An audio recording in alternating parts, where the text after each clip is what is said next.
আল্লাহ পাক বলেছেন ওয়ামা খালাকতুল জিন্না ওয়াল ইনসা ইল্লা লিয়াবুদুন, আমি জিন জাতি আর মানব জাতিকে সৃষ্টি করেছি একটা উদ্দেশ্য কি?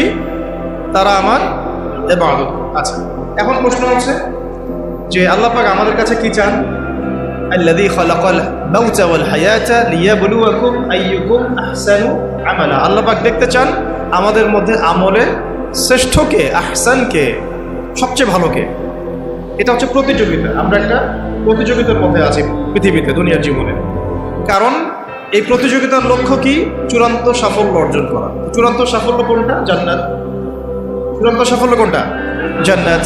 ফামান যুহজিহা আনিন নার ওয়া উদখিলাল জান্নাতা ফাকাদ ফাজ। যে ব্যক্তিকে জাহান্নাম থেকে বাঁচানো হবে, জান্নাতে প্রবেশ করানো হবে, সেই ব্যক্তি কি? সফল। আর সাফল্যের সংজ্ঞা পেয়ে গেলাম। এখন যেহেতু আমাদেরকে পৃথিবীতে আল্লাহ পাক তার ইবাদত করতে পাঠিয়েছে, তো ইবাদত কাকে বলে এর সংজ্ঞাও জানতে হবে। এক কথায় সংজ্ঞা হচ্ছে আল্লাহ এবং তার রাসূল যা করতে বলেছেন তা করা, আল্লাহ এবং তার রাসূল যা নিষেধ করেছেন তা ছেড়ে দেওয়া। ঠিক আছে? আল্লাহ এবং তার রাসূল যা করতে বলেছেন করলেই ইবাদত হয়ে যাবে, আর যেটা ছাড়তে বলেছেন ছাড়লে ইবাদত হয়ে যাবে। যেমন সালাত আদায় করতে বলেছেন আল্লাহ রাব্বুল আলামিন এবং তার রাসূল, আমরা সালাত পড়লে ইবাদত হিসেবে গণ্য হবে। আবার নবী সাল্লাল্লাহু আলাইহি ওয়াসাল্লাম আমাদেরকে দাড়ি শেভ করতে নিষেধ করেছেন, তাহলে শেভ না করলেও ইবাদত হবে। টাকনুর নিচে কাপড় পরতে নিষেধ করেছেন, তো টাকনুর নিচে কাপড় না পরলে ইবাদত হবে। খুব সিম্পল, আপনারা বুঝেন। ওয়ামা আতাকুমুর রাসূলু ফাখুযুহু ওয়ামা নাহাকুম আনহু ফান্তাহু। রাসূল যা দিয়েছেন গ্রহণ করো, রাসূল যা থেকে নিষেধ করেছেন। ইবাদতের সংজ্ঞা আমরা বুঝলাম। এখন এইখানে আমাদের দেশের প্রেক্ষাপটে কিছু মানুষের একটা মিসকনসেপশন আছে যে আমরা অনেকে মনে করি, অনেকে বলতে লক্ষ লক্ষ কোটি কোটি মানুষ মনে করে, বাংলাদেশের অনেকে বলতে লক্ষ লক্ষ কোটি কোটি মানুষ মনে করে, মুসলিম পরিবারের সন্তান তারা মনে করেন যে ইবাদত মনে হয় শুধু নামাজ, রোজা, হজ আর জাকাতের নাম, তাসবিহ, তাহলিল আর জিকির আজকারের। তারা কালিমা লা ইলাহা ইল্লাল্লাহ পড়েছেন, সাক্ষ্য দেন, নামাজও পড়েন, অনেক সময় জাকাতও দেন, রোজাও রাখেন, হজও করেন, ওমরাও করেন, কিন্তু এই আকীদা লালন করেন ইবাদত মনে হয় শুধু নামাজ, রোজা, হজ, জাকাত, তাসবিহ, তাহলিল, জিকির আজকারের নাম। ইবাদত যে ইসলামী পরিবার গঠনেরও নাম, ইবাদত মানে ইসলামিক শিক্ষা ব্যবস্থা, ইবাদত মানে ইসলামিক সংস্কৃতি, ইবাদত মানে ইসলামী অর্থনীতি, এবং ইবাদত মানে ইসলামী রাজনীতি, এই বিষয়টা তারা বুঝতে চান না। বুঝতে চান না শুধু তাই না, বরং তারা অস্বীকার করেন। কি করেন? সরাসরি অস্বীকার করেন। এবং অস্বীকার করে তারা কি করেন? অস্বীকার করে তারা মানব রচিত তন্ত্র মন্ত্র মতবাদের পূজা করেন। ইবাদত করে কি অস্বীকার করে কি করে? এমন না যে অস্বীকার করে চুপ করে বসে থাকেন, অস্বীকার করে বরং অন্য কোনো সভ্যতার, অন্য কোনো দর্শনের, অন্য কোনো আদর্শের, অন্য কোনো তন্ত্রের মন্ত্রের তারা পূজা করেন, যেটাকে আমরা কোরআনের ভাষায় বলি তাগুত। কি বলি? তাগুত। অথচ প্রত্যেক নবী রাসূলকে পাঠানো হয়েছিল একটা উদ্দেশ্য দিয়ে। কি সেটা? প্রত্যেক নবী রাসূল একটা দাওয়াত দিয়েছেন। সেই দাওয়াতটা কি ছিল? তোমরা আল্লাহর ইবাদত করো, ওয়াজতানিবুত তাগুত, তোমরা তাগুতকে, মানে তাগুতের সাথে কুফরি করো এবং আল্লাহর ইবাদত করো। ওয়া মান ইয়াকফুর বিত-তাগুত ওয়া ইউমিন বিল্লাহ ফাকাদ ইসতামসাকা বিল উরওয়াতিল ওয়াসকা। যে ব্যক্তি তাগুতের সাথে কুফরি করলো এবং আল্লাহর ইবাদত করলো, মানে আল্লাহর প্রতি ঈমান নিয়ে আসলো, সেই ব্যক্তি একটা শক্ত হাতল ধরলো, লা ইনফিসামা লাহা, যা কখনো ছিন্ন হবে না। তাহলে এই শ্রেণীর মানুষের সংখ্যা আমাদের দেশে কত?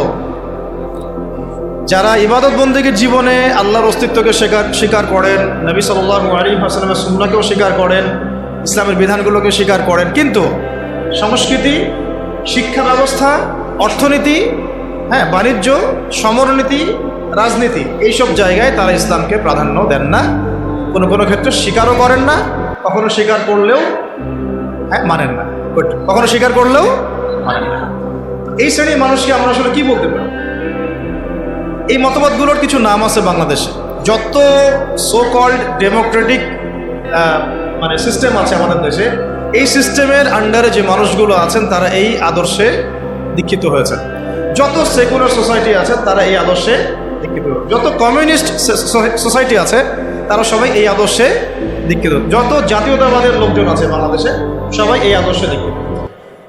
অনেক সময় দেখা যায় আমাদের ভাইয়েরা, ভাই বলছি এই অর্থে তারা তো কালিমা পড়েছেন, তারা লা ইলাহা ইল্লাল্লাহ মুহাম্মাদুর রাসূলুল্লাহ বলার পরেও, নামাজ পড়ার পরেও, রোজা রাখার পরেও, হজ করার পরেও, যাকাত দেওয়ার পরেও তারা এই বৈষয়িক জীবনে ইসলামকে তারা মানতে চান না। তারা তাগুতের আনুগত্য করেন, তাগুতের দাসত্ব করেন, আর তাগুতের দাসত্ব মানেই শয়তানের দাসত্ব। আর এই যুগের শয়তান হচ্ছে দাজ্জাল। এই যুগের শয়তানকে, কারণ এই যুগের সবচেয়ে বড় শয়তানের যে মানে প্রতিনিধি আসবে সে কে? কিয়ামতের আগে আগে সে পৃথিবীতে আত্মপ্রকাশ করবে, এবং সে একা বিশ্ব শাসন করবে না, ইহুদিদেরকে নিয়ে সে বিশ্ব শাসন করবে। সে নিজেকে খোদা দাবি করবে। তার মানে আল্লাহ বিরোধী যত কিছু আছে এই বিশ্বে আস্তে আস্তে এগুলো দাজ্জালের সাথেই সম্পৃক্ত হচ্ছে কোনো না কোনোভাবে। এখন কথা হচ্ছে যে এই মানুষগুলো এই একটা আংশিক ইসলাম ফলো করেন, সামগ্রিক জীবনে তার ইসলামকে ফলো করতে চান না। তার মানে ইবাদত, যে ইবাদত করতে আল্লাহ পাক আমাদেরকে দুনিয়াতে পাঠিয়েছেন, সেই ইবাদত তারা জীবনের একটা ক্ষেত্রে করতে চান, বাকি জীবনের একটা বড় অংশে সেই ইবাদত তারা করতে চান না। এই মানুষগুলোই তারা যারা বলেন যে ধর্মের সাথে রাষ্ট্রের কি সম্পর্ক। এই মানুষগুলি তারা যারা বলেন যে ইসলামী রাজনীতির কি প্রয়োজন। এই মানুষগুলো কিন্তু তারা যারা বলেন যে ধর্ম নিয়ে রাজনীতি করতে আসবেন না। এই মানুষগুলি তারা যারা বলেন যে আপনারা ধর্মান্ধ, আপনারা ধর্ম ব্যবসা করছেন, আপনারা মৌলবাদী, আপনারা আরো অনেক সময় বলেছে জঙ্গি, কখনো বলেছে তারা সন্ত্রাসী। হ্যাঁ, তো কেন বলেন তারা? কেন এই কথাটা বলেন? কেউ বুঝে বলে, কেউ না বুঝে বলে। যারা না বুঝে বলে ওদের কথা বাদ দিলাম, যারা বুঝে বলে তাদের শাস্তিটা কেমন হবে? একটা বিষয় হলো একজন কাফের, সে কখনো কালিমার সাক্ষ্য দেয় নাই, সে আল্লাহকেও বিশ্বাস করে না, রাসূলকেও বিশ্বাস করে না, সে জীবনের কোনো অংশেই ইসলামকে বিশ্বাস করে না। এটা হলো এক সুরত। আরেকটা সুরত হচ্ছে আপনি কালিমা পড়েছেন, আল্লাহর একত্ববাদের সাক্ষ্য দেন, রাসূলের রেসালাতের সাক্ষ্য দেন, আখিরাতেও বিশ্বাস করেন, তারপরেও আপনি জীবনের একটা অংশে ইসলামকে মেনে চলেন, বাকি বড় অংশে আপনি ইসলামকে অস্বীকার করেন। তাহলে এই দুটো শাস্তি কি সমান হবে? দুটো অপরাধ কি সমান? অথচ আফসোস, আমাদের দেশের পলিটিক্যাল সিস্টেমে যত মতাদর্শ আছে তার 99% এই মতাদর্শে দীক্ষিত। তারা সেকুলার, 99% যদি বেশি হয় তাহলে 90% তো কমপক্ষে আছে যারা সেকুলার, যারা মনে করেন ইসলাম জীবনের একটা ক্ষেত্রে মানা যায় কিন্তু সামগ্রিক জীবনে ইসলামকে আনা যায় না। এই কারণেই শুধুমাত্র এই আদর্শের কারণেই স্বাধীনতার ওই পর থেকে যদি হিসেব করেন তাহলে সংখ্যাগরিষ্ঠ মুসলিম প্রধান দেশে একটা ইসলামী আইনও বাস্তবায়িত হয় না। যদি আপনি গণতন্ত্রের কথাই বলেন তাহলে আমি প্রশ্ন করতে পারি যে গণতন্ত্রের মূলনীতি কি? গণতন্ত্রের মূলনীতি হচ্ছে সংখ্যাগরিষ্ঠ মানুষ যা বলবে তাই হক, তাই তো?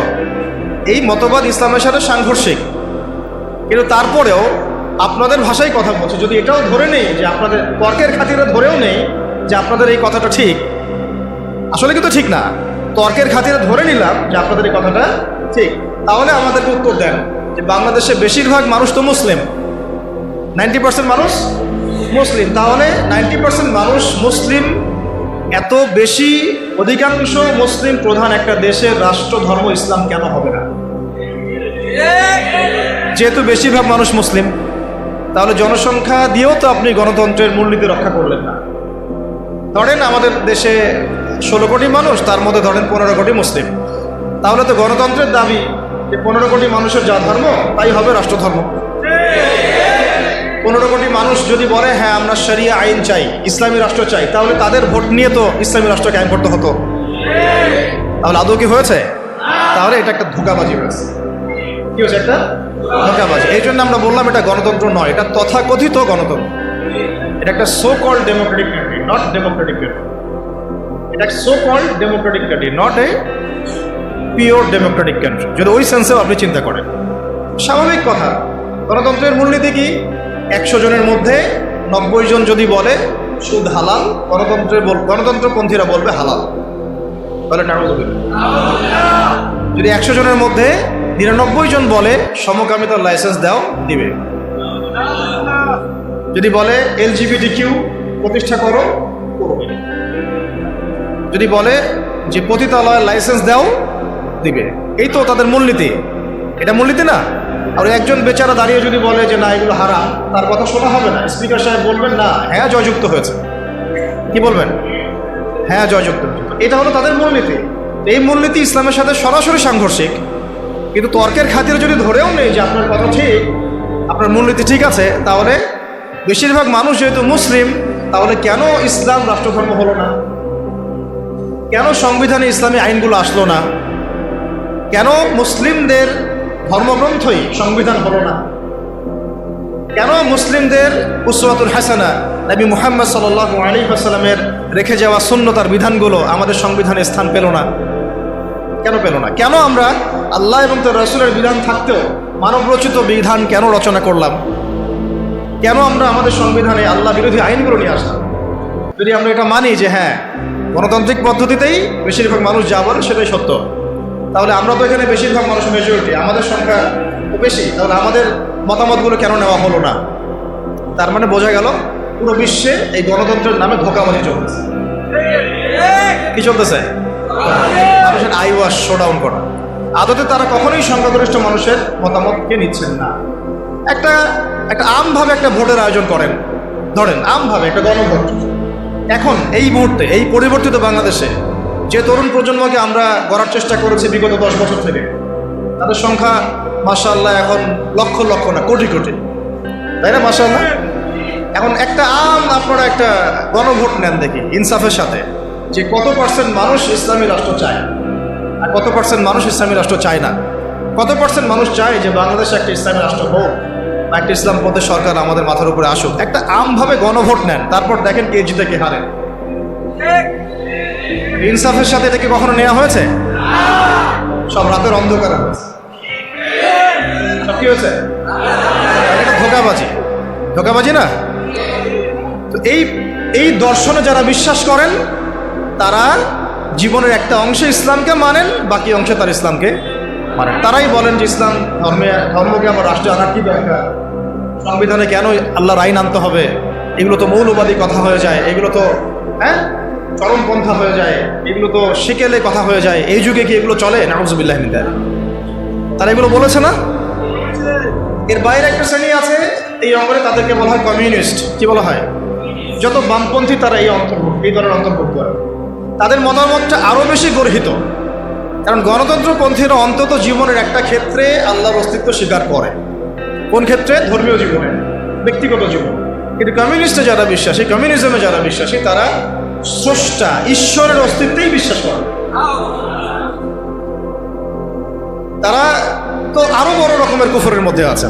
এটা তো তাগুত না, এটা আরো বড় কুফর, শিরক আকবরের মধ্যে।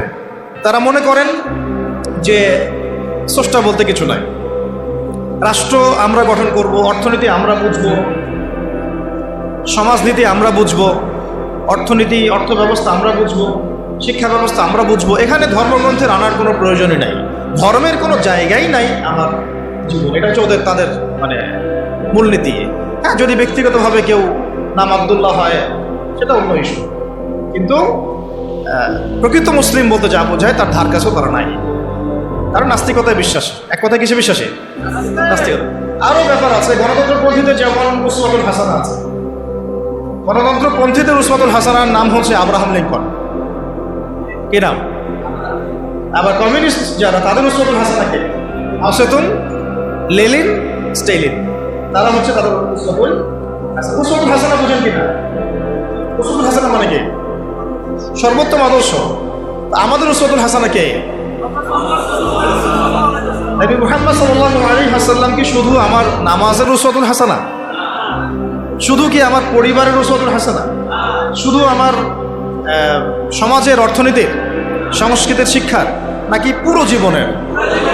নবী সাল্লাল্লাহু আলাইহি ওয়াসাল্লাম আমাদের ইবাদত বন্দেগীর উসওয়াতুল হাসানা, আমাদের সংস্কৃতির উসওয়াতুল হাসানা, আমাদের শিক্ষার উসওয়াতুল হাসানা, আমাদের অর্থনীতির উসওয়াতুল হাসানা, আমাদের ব্যবসা বাণিজ্যের, আমাদের চাকুরির, আমাদের পরিবারের, আমাদের রাজনীতির, আর কি বাকি আছে?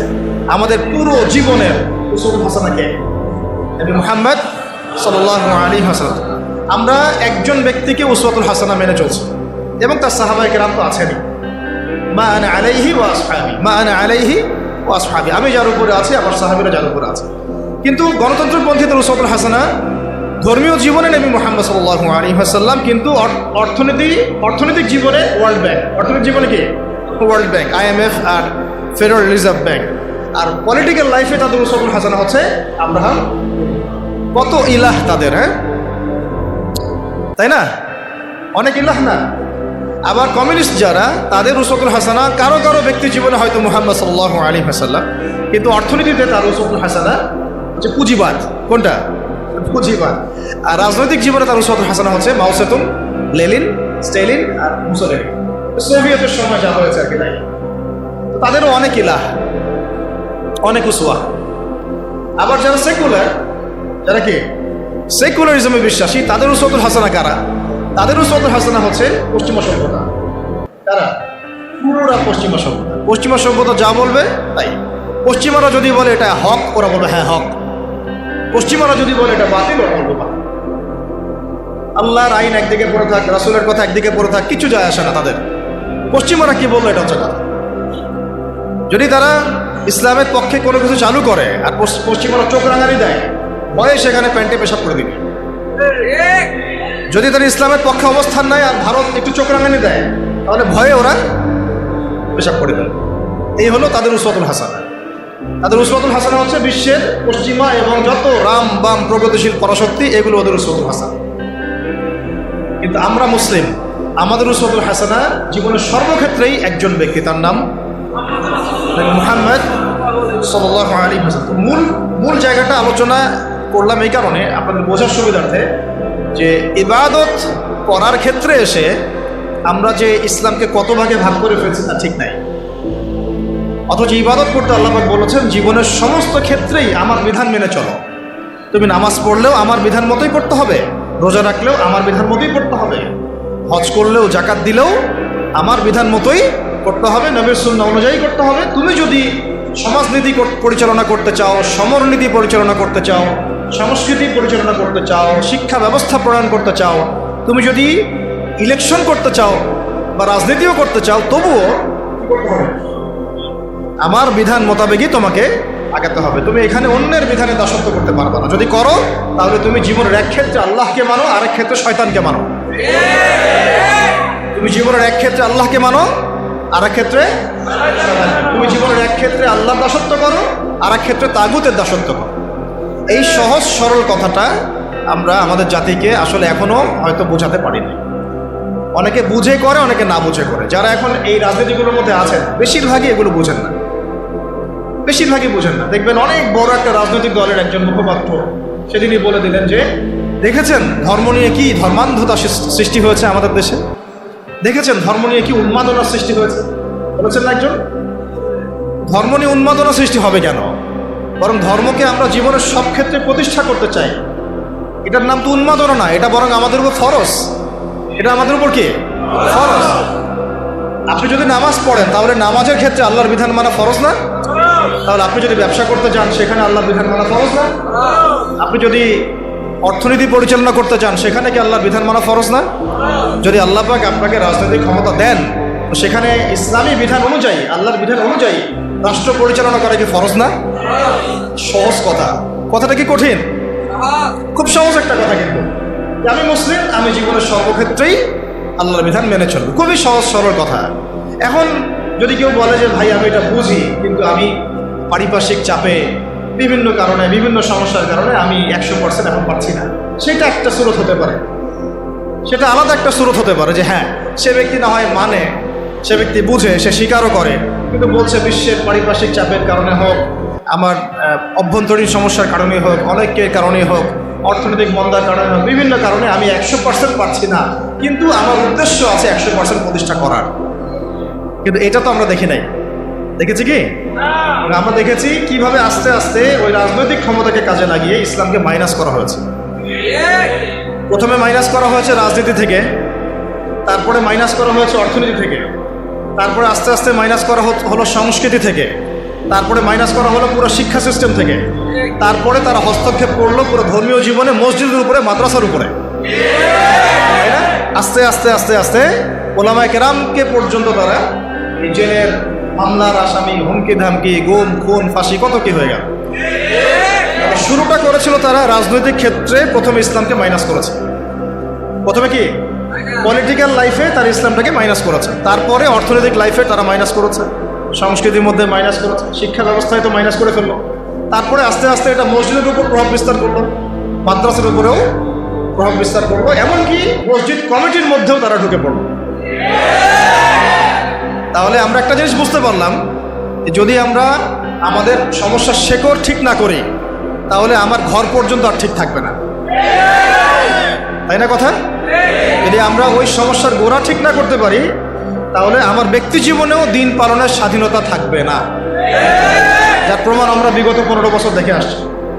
তাই আমাদের সবার একটা ফিকির থাকা উচিত এখন, যে কিভাবে আমরা একটা ইসলামী রাষ্ট্র কায়েম করব। খোলামেলা আলোচনা করতে হবে এখন আমরা কিভাবে একটা ইসলামী রাষ্ট্র কায়েম করব। তার আগে আর দু একটা কথা আমাদের জানা উচিত, যে ইসলামী রাষ্ট্রের এই কনসেপ্টটা নতুন কোনো কনসেপ্ট না।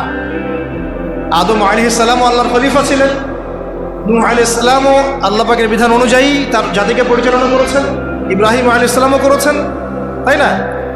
সবাই করেছেন। নবী মুসা আলাইহিস সালাম করেছেন, ইউসুফ আলাইহিস সালাম করেছেন, খাস করে দাউদ আলাইহিস সালাম তিনি আল্লাহ পাকের বিধান দিয়ে জেরুজালেম থেকে 40 বছর বিশ্বকে শাসন করেছেন, বলেন নাই?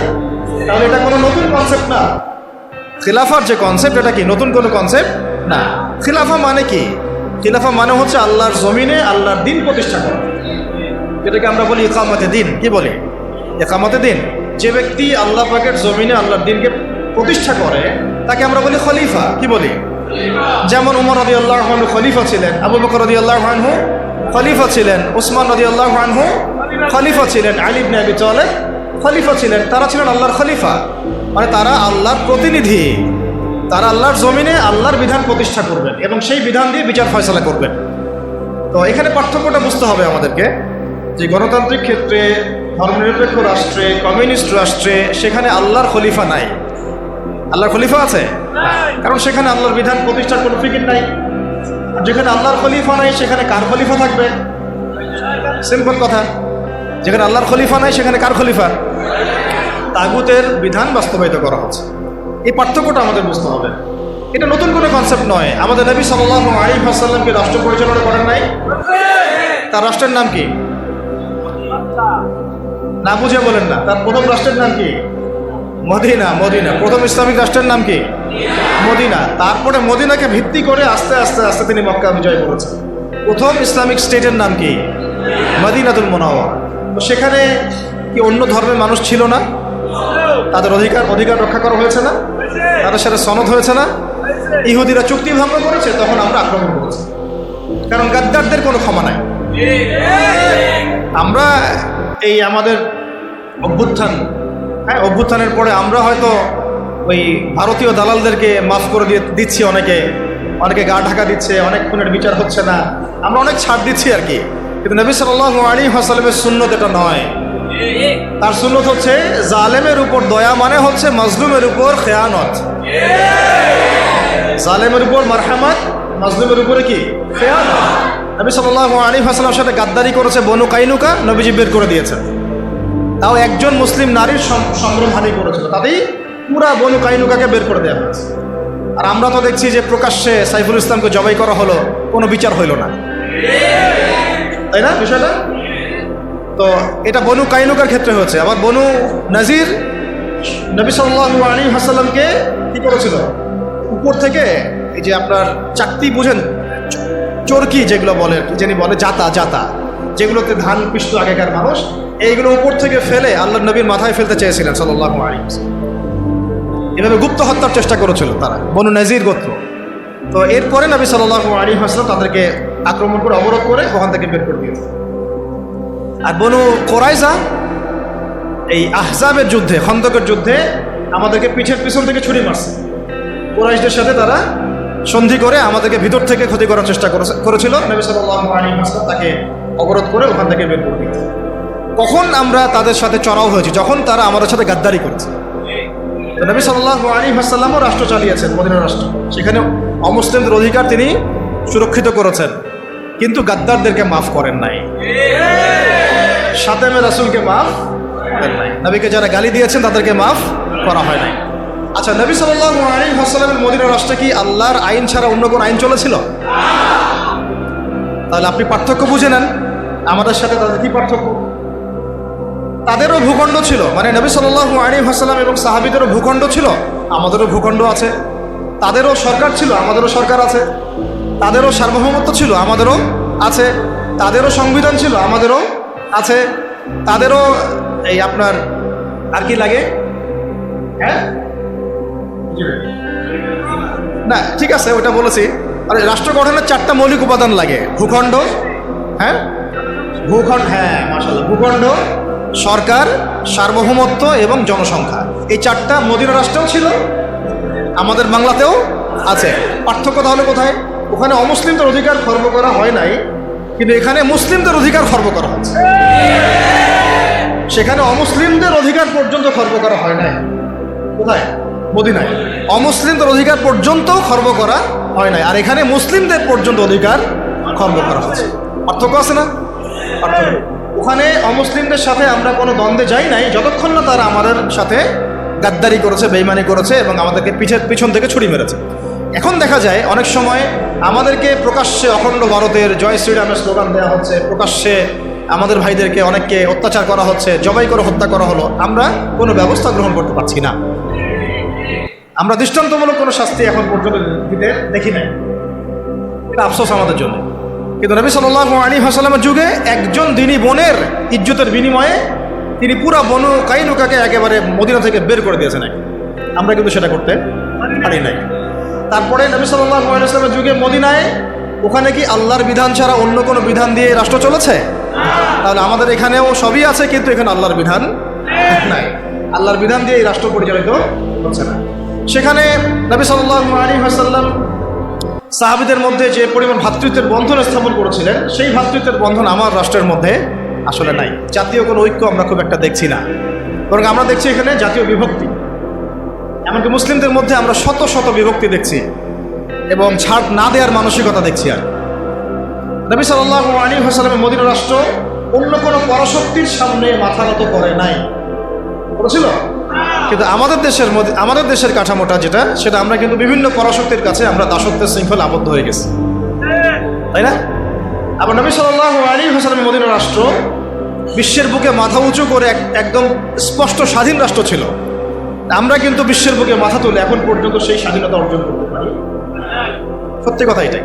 নবী সাল্লাল্লাহু আলাইহি ওয়াসাল্লামের মদিনা রাষ্ট্র ছিল এমন একটা কাঠামো যার উপর দাঁড়িয়ে তিনি গাজওয়া এবং সারিয়া অভিযানগুলো করেছেন, জিহাদ এবং দাওয়াতের মাধ্যমে আরো বড় পরিসরে দিন প্রতিষ্ঠা করেছেন। কিন্তু আমাদের রাষ্ট্রগুলো, ইসলামী রাষ্ট্রগুলোর মধ্যে কিন্তু এরকম গাজওয়া বা সারিয়া এই অভিযানগুলোতে অংশ নেওয়ার মতো কোনো সুযোগ পাওয়া যায় না। নবী সাল্লাল্লাহু আলাইহি ওয়াসাল্লামের মদিনা রাষ্ট্রে কোনো মাজলুম তার অধিকার খর্ব হতো না। কিন্তু আমরা এখানে দেখছি যে মাজলুমের অধিকার খর্ব হতেই আছে আর হতেই আছে, হতেই আছে, আর জালেম পার পেয়েই যাচ্ছে। নবী সাল্লাল্লাহু আলাইহি ওয়াসাল্লামের মদিনা রাষ্ট্রে কোনো খেয়ানত ছিল না, আমানতদারিতা ছিল, তাই না? কোনো দুর্নীতি ছিল না, ইনসাফ ছিল। কিন্তু আপনি আমাদের রাষ্ট্রগুলোতে দেখবেন উপর থেকে নিচ পর্যন্ত খালি খেয়ানত, জুলুম আর দুর্নীতি। মৌলিক অনেক পার্থক্য আছে না? সর্বোপরি নবীজির মদিনা রাষ্ট্র ছিল একটা খিলাফা স্টেট। কি স্টেট? খিলাফা স্টেট, যেখানে জনগণ এবং সরকার সবাই আল্লাহর কাছে জবাবদিহিতায় বাধ্য, এবং সেই রাষ্ট্র পরিচালিত হয়েছিল শরিয়া আইন দ্বারা, অর্থাৎ কোরআন এবং হাদিসের বর্ণিত আইন দ্বারা। নবীজি বলতেন, আমার মেয়ে ফাতিমাও যদি চুরি করে তবুও আমি তার হাত কেটে ফেলব, তাই না? আর আমাদের এই কাঠামোগুলোর মধ্যে আমরা দেখছি যে কোরআন এবং হাদিসের আইনের কোনো তোয়াক্কাই করা হচ্ছে, বরং এমন কিছু আইন আমরা চাপিয়ে নিয়েছি নিজেদের উপরে যেগুলোতে বাদীও মরে যায়, বিবাদীও মরে যায়, মামলা মরে না। কাউকে হ্যারাস করতে চাইলে 2-1টা মিথ্যা মামলা দিলেই বাস সারা জীবন সে জেলের মধ্যে পচে মরে। যে কাউকে হ্যারাস করা যায়, যাকে তাকে গুম করা যায়, যাকে তাকে ক্রস ফায়ার দেওয়া যায়, মিডিয়াকে নিজের ইচ্ছা মতো চালানো যায়, ঠিক আছে, ইসলাম বিদ্বেষ ছড়ানো যায়। হ্যাঁ, তথাকথিত মুনাফেক, তথাকথিত না, এগুলো পাক্কা মুনাফেকদেরকে দিয়ে টকশো করানো যায়, ঠিক আছে, দিয়ে ইসলাম বিদ্বেষ ছড়ানো যায়, শিক্ষা থেকে ইসলামকে উঠানো যায়, সংস্কৃতি থেকে ইসলামকে উঠানো যায়, মানুষকে সুদ খাওয়ানো যায়, পুরো জাতিকে মায়ের সাথে জেনা করানো যায়, তাই না? এবং নিজের ক্ষমতা টিকিয়ে রাখার স্বার্থে মুশরিকদের দাসত্ব করা যায়, মুশরিকদের দাসত্ব করা যায়। এই রাষ্ট্র ব্যবস্থাগুলোর মৌলিক পার্থক্য কি আমরা বুঝতে পারছি? যে মদিনা রাষ্ট্র কীরকম একটা পবিত্র এবং প্রামাণ্য একটা রাষ্ট্র ছিল, স্বতন্ত্র স্বাধীন সার্বভৌম একটা রাষ্ট্র ছিল। যে রাষ্ট্র এবং জনগণ আল্লাহ ছাড়া কাউকে ভয় করতো না, তাই না? এবং সেই রাষ্ট্রটাকে ভিত্তি করে নবী সাল্লাল্লাহু আলাইহি ওয়াসাল্লাম দাওয়াত এবং জিহাদের মধ্য দিয়ে আস্তে আস্তে রাষ্ট্রের আয়তন বাড়িয়েছে, জনসংখ্যা বেড়েছে, ইসলাম প্রসারিত হয়েছে। এবং যেই মক্কায় 13 বছর আমরা জুলুমের শিকার ছিলাম, সেই মক্কা আমরা বীরের বেশে জয় করলাম, তাই না? শুধু কি সেখানেই থেমে গেলাম? সেখানে সেটাকে ভিত্তি করে আবার আবু বকর রাদিয়াল্লাহু আনহু, ওমর, ওসমান, আলী 4 খলিফার যুগে ইসলাম অর্ধেক বিশ্ব পর্যন্ত ছড়ায় গেল। একদম ওই আপনার স্পেন থেকে, পর্তুগাল থেকে নিয়ে চায়না পর্যন্ত, এদিকে আপনার কি বলবো আফ্রিকা থেকে নিয়ে একেবারে সাইপ্রাস থেকে শুরু করে আফগানিস্তান, পাকিস্তান, সিন্ধু পর্যন্ত পুরো কন্টিনেন্টটা ইসলামের ছায়াতলগত হলো না 4 খলিফার সময়? ওই খেলাফা রাষ্ট্রের উপর দাঁড়িয়ে হয়েছে। ওটা আমাদের ইতিহাস, এটা আমাদের শেকড়। আমরা এই জাতি ছিলাম, সেখান থেকে আমরা কোথায় আসছি একটু চিন্তা করতে পারছেন?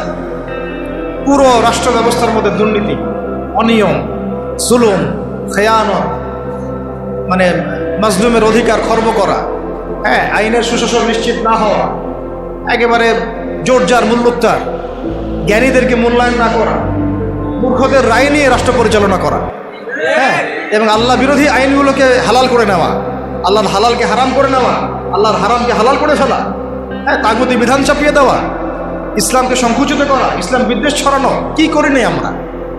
কি করি নাই আমরা?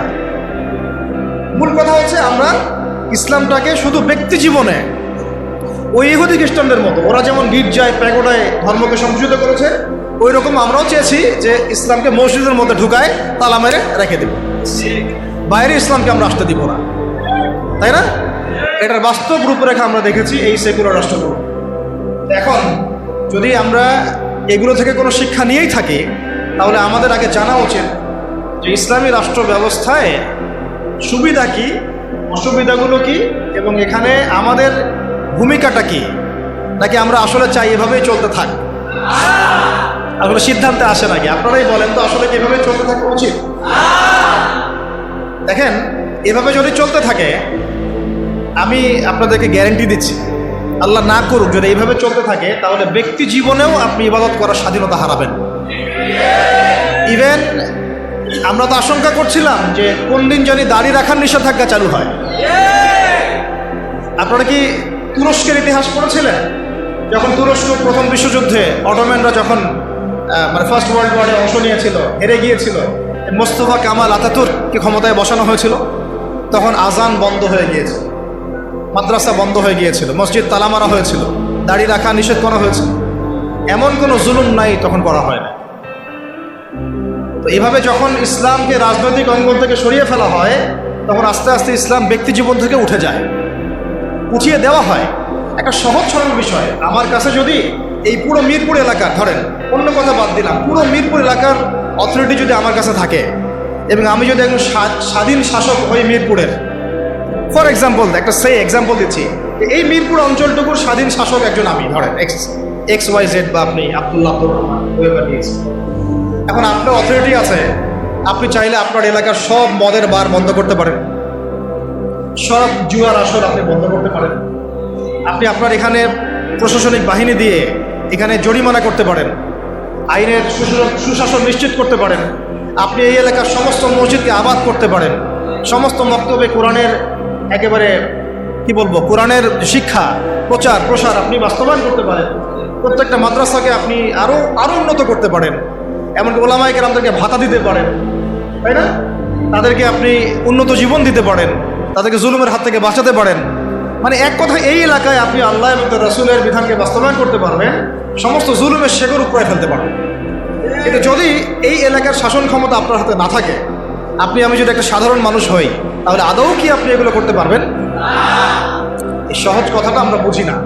অনেকেই আমরা আমাদের কাপুরুষতার কারণে ঝুঁকি নিতে হবে এখানে, এই কারণে এখানে জীবন যাওয়ার সুযোগ আছে, এই কারণে এই কথাগুলো বলাও আমরা ছেড়ে দিয়েছি।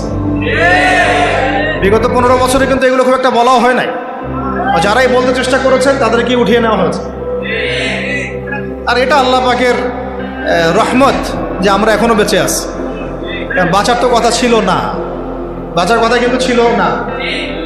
আল্লাহ পাক তার দিনকে তার জমিনে প্রতিষ্ঠা করার জন্য, প্রসার করার জন্যই হয়তো আমাদেরকে রেখেছেন, অন্য কোনো উদ্দেশ্য নাই আমাদের এখানে।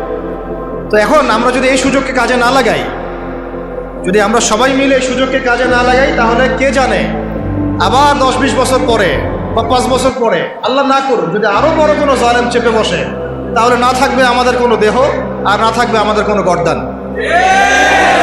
আর যদি আমরা এখনই সংশোধন হতে পারি এবং আমাদের ইসলামটাকে আস্তে আস্তে ব্যক্তি পর্যায় থেকে নিয়ে সমাজে, অর্থনীতির মধ্যে, রাজনীতির মধ্যে নিতে পারি, ইনশাআল্লাহ এত সহজে তারা আমাদেরকে উৎখাত করতে পারবে না। পারবে? ইনশাআল্লাহ পারবে না। এই জিনিসটাই এখন বেশি আলোচনার দরকার।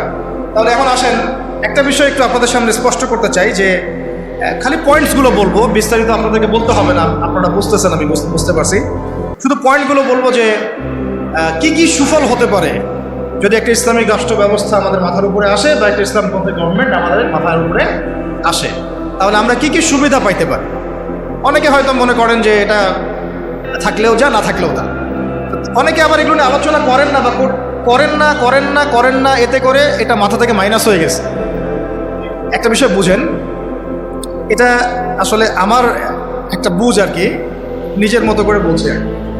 একটা বিষয় কি, একটা বিষয়ের অভিজ্ঞতা মানুষের না থাকলে সেই বিষয়টার মর্ম, এহমিয়ত কিন্তু মানুষ বুঝে না। যেমন ধরেন, আমরা যারা এখনো কক্সবাজারে কেউ যায় নাই, তাকে আপনি যতই বলেন যে সমুদ্রটা এমন, সমুদ্রটা ওই রকম, সমুদ্রের পাড়ে দাঁড়ালে এমন হয়, ওইখানে এত এইরকম বাতাস থাকে, মেরিন ড্রাইভ রোডটা এইরকম, সে কিন্তু কল্পনায় আনবে, কিন্তু সে কিন্তু উপলব্ধি করতে পারবে না। বুঝতে পারছি কথা? সিমিলারলি আপনি শুনেছেন যে মদিনা এমন, মক্কা এমন, কখনো যান নাই, আপনি কিন্তু উপলব্ধি করতে পারবেন না। রাষ্ট্র ক্ষমতায় আমরা দাড়িটুপিওয়ালা মানুষরা সংখ্যাগরিষ্ঠতা নিয়ে, হ্যাঁ, একেবারে পুরা রুটির টুকরাটা আমরা কখনো পাইনি এ পর্যন্ত। পেয়েছি কি বিগত প্রায় 50, 60, 70 বছরে? তাহলে আমরা কিভাবে জানবো যে সেটার এহমিয়তটা কি, সেটার গুরুত্বটা কি, সেটা থাকলে আমরা কি করতে পারি? ওটা তো আমার অভিজ্ঞতা নাই, তো আমার কি নাই, আমার অভিজ্ঞতা নাই তো। কিন্তু দেখেন, সেকুলারদেরকে দেখেন, এই ডেমোক্রেটিক সিস্টেমে যারা আছে তাদেরকে দেখেন, তারা কেউ 5 বছর থাকছে, কেউ 10 বছর থাকছে, কেউ 15 বছর থাকছে। তারা বুঝেছে যে তার মজাটা কি, এবং সেটা থাকলে সে কি করতে পারবে। তারা তো কেউ আল্লাহর বিধানের জন্য সেখানে যায় নাই। কেউ গিয়েছে ধরেন যে 10 বছর লুটপাট করেছে, জুলুম করেছে, দুর্নীতি করেছে, বিদেশে টাকা পাচার করেছে, যে মেয়েটাকে পছন্দ হয়েছে উঠাই নিয়ে আসছে, ঠিক আছে, ধর্ষণের সেঞ্চুরি করছে, ওই ক্ষমতা কাজে লাগায় সে হল দখল করছে, জমি দখল করছে, ব্যাংক দখল করছে, কোম্পানি দখল করছে। সে ওই মজাটা বুঝছে আর কি, ক্ষমতার মজা কি, ওর অর্থে মজা বললাম আর কি, ঠিক আছে। সে বুঝতে পারছে যে হ্যাঁ, ক্ষমতা থাকলে আমার এই জিনিসগুলো আমি তো পাবো। এই জন্য দেখেন, 1000 বার মাইর খাইলেও, নেতাকর্মী জীবন দিলেও, সে ওই রাজনীতি থেকে সরে যায় না, তাই না? 10 বছর মাইর খায়, আবার আসে না, আমাকে চাইতে হবে। আর ওখানে কি মজা আমি তো জানি, ওইটা যদি একবার পাই তাহলে আমি আবার এইগুলো পাবো, তাই না বিষয়টা? তো ওদের একটা উদাহরণ দিয়ে বোঝালাম। এই জন্য দেখেন, তারা তাদের এই রাজনৈতিক মুভমেন্ট থেকে কখনো সরে যায় না। সরে যায় কখনো? যায়নি, যায় না, যাবেও না। কারণ তারা ওর অভিজ্ঞতা অর্জন করেছে, তারা ওর মজাটা বুঝেছে। কিন্তু আমরা কখনো ওখানে গিয়ে আল্লাহর বিধান কি কায়েম করতে পেরেছি?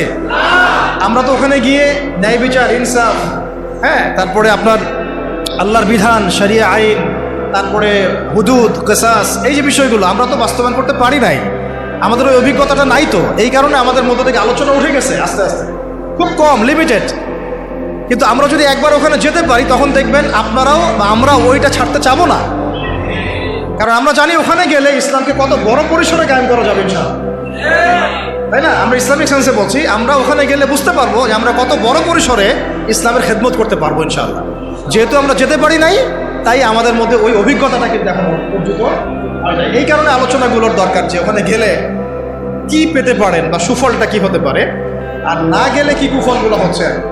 শুধু পয়েন্টগুলো বলবো। 1 নাম্বার, যদি একটা ইসলামিক সরকার আমাদের মাথার উপরে আসে এবং একটা ইসলামপন্থী রাষ্ট্র আমরা সামনে কায়েম করতে পারি, সামনে বলতে হতে পারে 5 বছর পরে, 10 বছর পরে, যদি কায়েম করতে পারি ইনশাআল্লাহ, তাহলে সর্বপ্রথম আমরা পুরো দেশে সালাত কায়েম করতে পারবো। সালাত কায়েম করতে পারবো। কায়েম। আমরা এখন নামাজ পড়ি, তাই না? নামাজ কায়েম করি ব্যক্তি জীবনে, পারিবারিক জীবনে, কিন্তু আমরা জাতিগতভাবে কিন্তু নামাজ কায়েম করতে পারি না। আপনি তো চার্জ করতে পারছেন না। আমাদের মুরব্বী ওলামা কেরাম অনেকে এখানে আছেন যে কয়েক বছর আগেই মদিনায় যারা নামাজ পড়তো না, দোকান খোলা থাকতো না আমাদের সময়, তাদেরকে ধরে নিয়ে যাইতো না, গারামা দিত, জরিমানা, অনেকে তো পিটাইতো, জেলও দিত, অনেকে ওই মরুভূমিতে গিয়ে রেখে দিয়ে আসতো, হেঁটে শাস্তি। মানে নামাজ যদি রাষ্ট্র চায় তাহলে জনগণকে পড়াতে পারে। রাষ্ট্র যদি চায় জনগণকে মাস্ক পড়াইতে পারে না? হ্যাঁ, তো রাষ্ট্র যদি চায় তাহলে জনগণকে নামাজও পড়াইতে পারবে ইনশাআল্লাহ। আর যারা বুঝে না তাদেরকে শিখাইতে পারবে, যারা নামাজ পড়তে জানে না তাদেরকে আমরা ইসলামিক সেন্টারে পাঠাইতে পারবো, তরবিয়ত দিতে পারবো, ওলামা কেরামের সহবতে নিয়ে শিখাইতে পারবো, তাই না? কিন্তু আপনি এটা রাষ্ট্রীয় উদ্যোগে এখন আর করতে পারবেন না। এটা ব্যক্তি জীবনে সীমাবদ্ধ হয়ে থাকে তখন। তো ব্যক্তি জীবনে থাকলে তো আপনি পড়লেও কি না, মানে পড়লে কেউ চার্জ করার নাই, না পড়লেও কেউ চার্জ করার নাই। এটা আপনার ব্যক্তিগত বিষয়ের সাথে নিসবত হয়ে গেল, জাতিগতভাবে কিন্তু নামাজ কায়েম হলো না। কিন্তু নবী সাল্লাল্লাহু আলাইহি ওয়াসাল্লাম কি মসজিদে কোনো সাহাবী না আসলে বা আসতে না পারলে খোঁজ দিতেন না? ওমর রাদিয়াল্লাহু আনহু খোঁজ দিতেন না? ওখানে কি এমন কোনো মুসলিম ছিল যিনি নামাজ পড়তেন না? এই একটা বিষয়, যেখানে আমরা কিন্তু এটা করতে এখনো পারি না। আপনি বলছেন 90% মুসলিমের দেশ, দেখেন 70% নামাজ পড়ে না। শুধু নামাজ না, তখন আপনি চাইলে প্রাইমারি লেভেলে, প্রাইমারি স্কুলে কোরআন শিক্ষা বাধ্যতামূলক করতে পারতেন না? হাই স্কুলে আরবি ভাষা শিক্ষা বাধ্যতামূলক করতে পারতেন, কোরআনের কিছু অনুবাদ তো বাধ্যতামূলক করতে পারতেন, সিলেবাস মুক্ত করতে পারতেন। অনার্স লেভেলে গিয়ে আমাদের এই ভাইরা তখন কোরআনের তাফসীর করতে পারতো, তর্জমা করতে পারতো, হাদিসের এরাব দিতে পারতো, ইবারত করতে পারতো। তারা কি পারে? 95%ই পারে। মাস্টার্স লেভেলে গিয়ে তারা ইফতা দেওয়ার মতো যোগ্যতা হয়তো অর্জন করতে পারতো। আরও অনেক কিছু করা সম্ভব ছিল, কিন্তু এটা আপনি আর রাষ্ট্রীয়ভাবে এখন করতে পারছেন। তাহলে একটা বিষয় হচ্ছে, দেখুন এক্সাম্পলটা বোঝেন, এখানে তো অনেক ফ্যাক্টরি আছেন আপনাদের এখানে, এটা দেখে মনে পড়লো আর কি উদাহরণটা, যে দেখেন ধরেন আমি একটা চাদর পরেছি, এখন এই চাদরটা ধরেন যে এক ভাই হাতে সেলাই করছে, 10 জন মিলে হাতে সেলাই করছে, 10টা চাদর উৎপন্ন হচ্ছে, আর এখানে একটা চাদর তৈরির ফ্যাক্টরি আছে, উৎপাদন কার বেশি হবে? ইসলামিক রাষ্ট্র হচ্ছে একটা ফ্যাক্টরির মতো কাজ করবে, যা ইসলাম আরো অনেক বেশি ছড়াই দিতে পারবে, যেটা ব্যক্তিগতভাবে অতটা সম্ভব হয়ে ওঠে না। দাওয়াতের মাধ্যমে হয়, দাওয়াতের মাধ্যমে ব্যক্তিগত ইসলাম হয়, মানুষ ফিরে আসে, কিন্তু বড় পরিসরে ইসলাম কায়েম হয় না। বরং আমরা ইসলাহের যত মেহনত করি, ওরা ওদের শয়তানি শক্তি দিয়ে ওইটাকে আবার নস্যাৎ করার চেষ্টা করে, তাই না?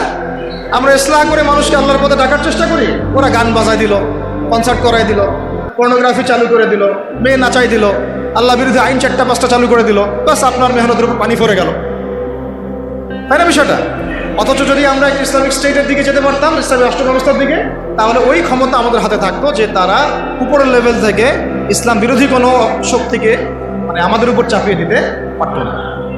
1 নাম্বার হচ্ছে আমরা নামাজ প্রতিষ্ঠা করতে পারতাম জাতিগতভাবে, যেটা আমরা এখন পারছি না। 2, আমরা যাকাত কায়েম করতে পারতাম, যাকাত প্রতিষ্ঠা করতে পারতাম রাষ্ট্রীয়ভাবে।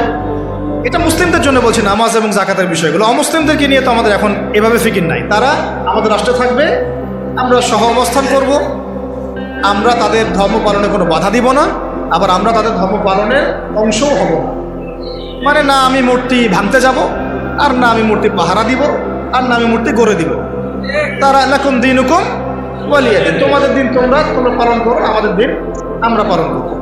এবং তোমরা আমাদেরকে জিজিয়া দিবা। কি দিবা? এই জিজিয়া কেন দিতে হবে? কারণ এই জিজিয়ার বিনিময়ে আমরা তাদের জান, মাল, সম্পদ, সন্তান সবকিছু নিরাপত্তার দায়িত্ব নেব, যেটা মদিনা রাষ্ট্রে ছিল। এটাকে বলা হয় যে তারা ইসলামিক রাষ্ট্রের মধ্যে আমাদের জিম্মায় থাকে, আমাদের জিম্মায় থাকে। ওই জিম্মা শব্দও তো এরা বুঝে না, এরা মনে করে জিম্মা মানে মনে হয় জিম্মি, হ্যাঁ তাই না? বলে না যে জিম্মি করে ফেলছে। জিম্মি মানে তো একজনকে অন্যায়ভাবে আটকে রাখা, এটা কি জিম্মি? এই দেখেন আরবির যে কত অবস্থা খারাপ আমাদের দেশে। জিম্মি আর জিম্মা এটা কি এক হইল? জিম্মি হচ্ছে কি কাউকে অন্যায়ভাবে আটকে রাখা, আর জিম্মা মানে আপনার জান আমার জান, আপনার মাল আমার মাল, আপনার সন্তান আমার সন্তান, আপনার পরিবার আমার পরিবার। আপনি আমাকে জিজিয়া দিবেন, আপনার পুরো জান মাল ইজ্জত পরিবারের দায়িত্ব আমাদের। কেউ আপনাদের দিকে বাঁকা চোখে তাকাইতে পারে। যদি তাকাইতে আসে কোনো মুসলমানও যদি আপনার উপর জুলুম করতে আসে, আমরা ওই মুসলমানের হাত কেটে ফেলে দেব যখন আপনার উপর জুলুম হবে। তখন যদি আপনি মাজলুম হন আর মুসলিম জালেম হয়, তাহলে আমরা তার বিরুদ্ধে ব্যবস্থা নেব। এটা হচ্ছে জিম্মাদারি। এরা দেখলাম যে এতটুকু বোঝে না। আমাদের একটা স্ট্যাটাস নিয়ে দেখলাম ভারতীয় একটা মিডিয়া এইসব অপপ্রচার চালাইছে, যে উনি বলছে যে অমুসলিমদেরকে জিম্মায় নিয়ে চলে আসবে। আরে ভাই, জিম্মা তো ভালো শব্দ। জিম্মা মানে জিম্মা এত বড় শব্দ যে মানে আমার সন্তান যদি আপনার বিরুদ্ধে অন্যায় করে, আমি আমার নিজের হাতে সন্তানকে শাস্তি দিব, এটা হলো জিম্মা। যাই হোক, এটা তারা বুঝে না। এটা তাদের জন্যে না, এই সালাত এবং যাকাতের বিষয়টা কাদের জন্য না, মুসলিমদের জন্য। অমুসলিমদের জন্য এটা নয়। আমরা তাদেরকে দাওয়াত দিব। কি করবো? তাদেরকে দাওয়াত দিব। যাকাত প্রতিষ্ঠা করা সম্ভব কিভাবে? আমরা রাষ্ট্রীয়ভাবে আমাদের যাদের নেশাব পরিমাণ সম্পদ হয়েছে একেবারে তালিকাভুক্ত করে শুমারি করে একটা প্রশাসনের বাহিনীকে লাগিয়ে দিয়ে এইটাকে আমরা মানে উত্তোলন করতে পারি কিনা? নবী সাল্লাল্লাহু আলাইহি ওয়াসাল্লাম করেছিলেন কিনা? আবু বকর সিদ্দিক, ইবনুল খাত্তাব বিন আফফান, উসমান বিন আফফান, আলী ইবনে আবি তালেব, তারা করেন নাই? তখন কি এই যাকাতের অর্থগুলো গরিব মানুষের কাছে সমানভাবে বন্টন করা হয় নাই? যাকাতের 8টা খাতে। এবং তখন কি সমাজের মধ্যে গরিব মানুষের সংখ্যা বেশি ছিল না কম? একজনও খুঁজে পাওয়া যায় তো? আল্লাহি, এখন যদি আমরা যাকাত ভিত্তিক অর্থ ব্যবস্থা চালু করতে পারতাম, তাহলে আমাদের সমাজে কোনো গরিব মানুষ থাকবে। আপনাদের যত ওই কমিউনিজমের মতবাদ আছে, আর ওই পুঁজিবাদ আছে, আর এই সমাজতন্ত্র আছে, হ্যাঁ, আর এই যে আরও যত মতবাদগুলো আছে, ওয়ার্ল্ড ব্যাংকের, IMF এর, হ্যাঁ, ফেডারেল রিজার্ভ ব্যাংকের, এই সমস্ত মতবাদগুলোই ফেল করছে। মানবতার কল্যাণে তারা কিছুই করতে পারে না। মানবতার কল্যাণে প্র্যাকটিক্যালি কাজ করে দেখিয়েছেন নবী মুহাম্মদ সাল্লাল্লাহু আলাইহি ওয়াসাল্লাম কিভাবে ইসলামী এবং যাকাত ভিত্তিক অর্থ ব্যবস্থার মধ্য দিয়ে সমাজের দরিদ্র মানুষের হক আদায় করতে হয়, এটা তিনি দেখিয়ে দিয়েছেন। আপনারা সেটা কিছুই করতে পারেন। খালি এসব গদবাধা আমাদেরকে ইকোনমিক্সের বই পড়াইছেন। ইকোনমিক্সের কি করছেন? বই পড়াইছেন। আর ইকোনমিক্সের পড়া এত জরুরি এই যুগে, ইসলামিক ইকোনমিক্স, না হলে যে আমাদেরকে কিভাবে তারা সুদখোর বানাচ্ছে আপনি চিন্তাও করতে পারবেন। সাম্য তো কায়েম করতে পারেনই নাই, ইনসাফ তো করতে পারেনই নাই, বরং মানুষকে খাইয়েছেন রিবা, সুদ, ঘুষকে জায়েজ করছেন, দুর্নীতি হয়েছে, টাকার মান কমানো বাড়ানো নিয়ে ইনফ্লেশন করেছেন, গরিবের রক্ত চুষে খাইছেন, হ্যাঁ, একটা অংশ দিন দিন ধনী হয়েছেন, বাকি অংশকে গরিব বানাইছেন। মানুষের রক্তচোষা, শ্রমিকদের রক্তচোষা, গরিবদের রক্তচোষা অর্থনীতি দিয়েছেন মানুষকে। এবং এর ফলে মানে বৈশ্বিক জুলুম আপনারা প্রতিষ্ঠা করেছেন এই অর্থনীতি সিস্টেমের মধ্যে। এইটা নিয়ে কথা বলতে গেলে আমার 1 ঘন্টা সময় লাগবে, এটা আমি অন্য একদিন বলবো ইনশাল্লাহ। শুধু এই টপিকের উপর কথা বলবো ইনশাল্লাহ, যে বর্তমান অর্থ ব্যবস্থার ধোঁকাবাজি, বর্তমান অর্থ ব্যবস্থার অর্থনৈতিক সিস্টেমের ধোঁকাবাজি আপনি শুনলে আপনার চোখ কপালে চলে যাবে। আসলে যারা কম জানে ওরা ঘুমাইতে পারে শান্তিতে, যারা আসলে জানে তারা ঘুমাইতে পারে, বুঝছেন? আসলে সত্য কথা এটাই। এত ধোঁকাবাজি হয়েছে অর্থনীতির মধ্যে, এমনভাবে গরিব মানুষকে নির্যাতন করা হয়েছে, এমনভাবে ওদের রক্ত চোষা হয়েছে। আল্লাহর কসম করে বলতেছে, বাংলাদেশের বেশিরভাগ মানুষ এটার হদিসই নাই, তারা জানেই না। এবং এর পিছনে আছে ওই পশ্চিমা পরাশক্তি আর ওই ইসরায়েল এবং আমেরিকার শক্তি, এরাই কাজগুলো করেছে সারা ওয়ার্ল্ড। আল্লাহ পাক আমাদেরকে বোঝার তৌফিক দান করেন। এখন এই যাকাত ভিত্তিক অর্থ ব্যবস্থা প্রতিষ্ঠা করা কিন্তু এখন ব্যক্তিগতভাবে সম্ভব নয়। ব্যক্তিগতভাবে সম্ভব, রাষ্ট্রীয়ভাবে যদি রাজনৈতিক ক্ষমতা আমরা যেতে পারতাম ইসলামপন্থীরা, তাহলে এটা সম্ভব ছিল। 3 নাম্বার দেখুন, যে আমাদের যে বাজার আছে, বাজার বলতে 2 রকম বাজার, একটা হচ্ছে আঞ্চলিক বাজার, একটা হচ্ছে বিশ্ব বাণিজ্য। এই দুটো বাজারের মধ্যে হারাম আছে না, হারাম পণ্য আছে না, মাপে কম দেওয়ার বিষয় আছে না, সিন্ডিকেট আছে না, থার্ড পার্টির তেলেসমাতি আছে না, এই সমস্ত বিষয়গুলোকে আমরা নিয়ন্ত্রণ করতে পারছি না। ইসলামী অর্থ ব্যবস্থা থাকলে বা ইসলামী বাজার ব্যবস্থা থাকলে, ইসলামিক যদি আমরা কি বল সাম্যের ইকোনমি যদি আমাদের সামনে থাকতো, তাহলে আমরা এই প্রত্যেকটা হারামকে বন্ধ করতে পারতাম। আমরা এই মজুদদারিগুলো বন্ধ করতে পারতাম, আমরা সিন্ডিকেট বন্ধ করতে পারতাম, আমরা এই যে ইনফ্লেশন বন্ধ করতে পারতাম, আমরা এই বাজারের যে জুলুমগুলা, দুর্নীতিগুলো, এগুলো বন্ধ করতে পারতাম। এগুলো কিন্তু আমরা বন্ধ করতে মানে ইনস্ট্যান্ট শাস্তির আওতায় আনা সম্ভব ছিল। আমরা এটা করতে পারছি না শুধুমাত্র ইসলামিক বিধান না থাকার কারণে। আল্লাহ পাক আমাদের বোঝার তৌফিক দান। তারপরে দেখুন 4 নম্বর হচ্ছে আমাদের পুরো অর্থ ব্যবস্থায়, এটা ভালো করে বোঝেন, পুরো অর্থ ব্যবস্থায় ইকোনমিক সিস্টেমের মধ্যে 3টা জিনিস খুব মোটা দাগে আছে। একটা হলো জুলুম, একটা হলো খেয়ানত, একটা হচ্ছে দুর্নীতি। বললাম জুলুম, খেয়ানত, দুর্নীতি, এই 3টা আমরা দূর করতে পারি নাই আমাদের অর্থ ব্যবস্থা থেকে। যদি ইসলামিক অর্থ ব্যবস্থা থাকতো, জাকাত ভিত্তিক, সাদাকা ভিত্তিক, কৃষি ভিত্তিক, শিল্প ভিত্তিক, হালাল বাণিজ্য, আঞ্চলিক এবং বৈশ্বিক, তাহলে দেখতেন ইনশাআল্লাহ সমস্ত জায়গা থেকে জুলুম, তারপরে আপনার এই খেয়ানত এবং এই দুর্নীতি একটাও স্থান পেত না। কারণ এটাতে জনগণকে আমরা তখন আল্লাহর কাছে জবাবদিহি করতে বাধ্য করতাম এবং আল্লাহ পাকের বিধান অনুযায়ী বিচার ফয়সালা করতাম। আল্লাহ পাকের বিধান অনুযায়ী বিচার ফয়সালা করা হতো, তখন তারা এই সাহসটা পেত না।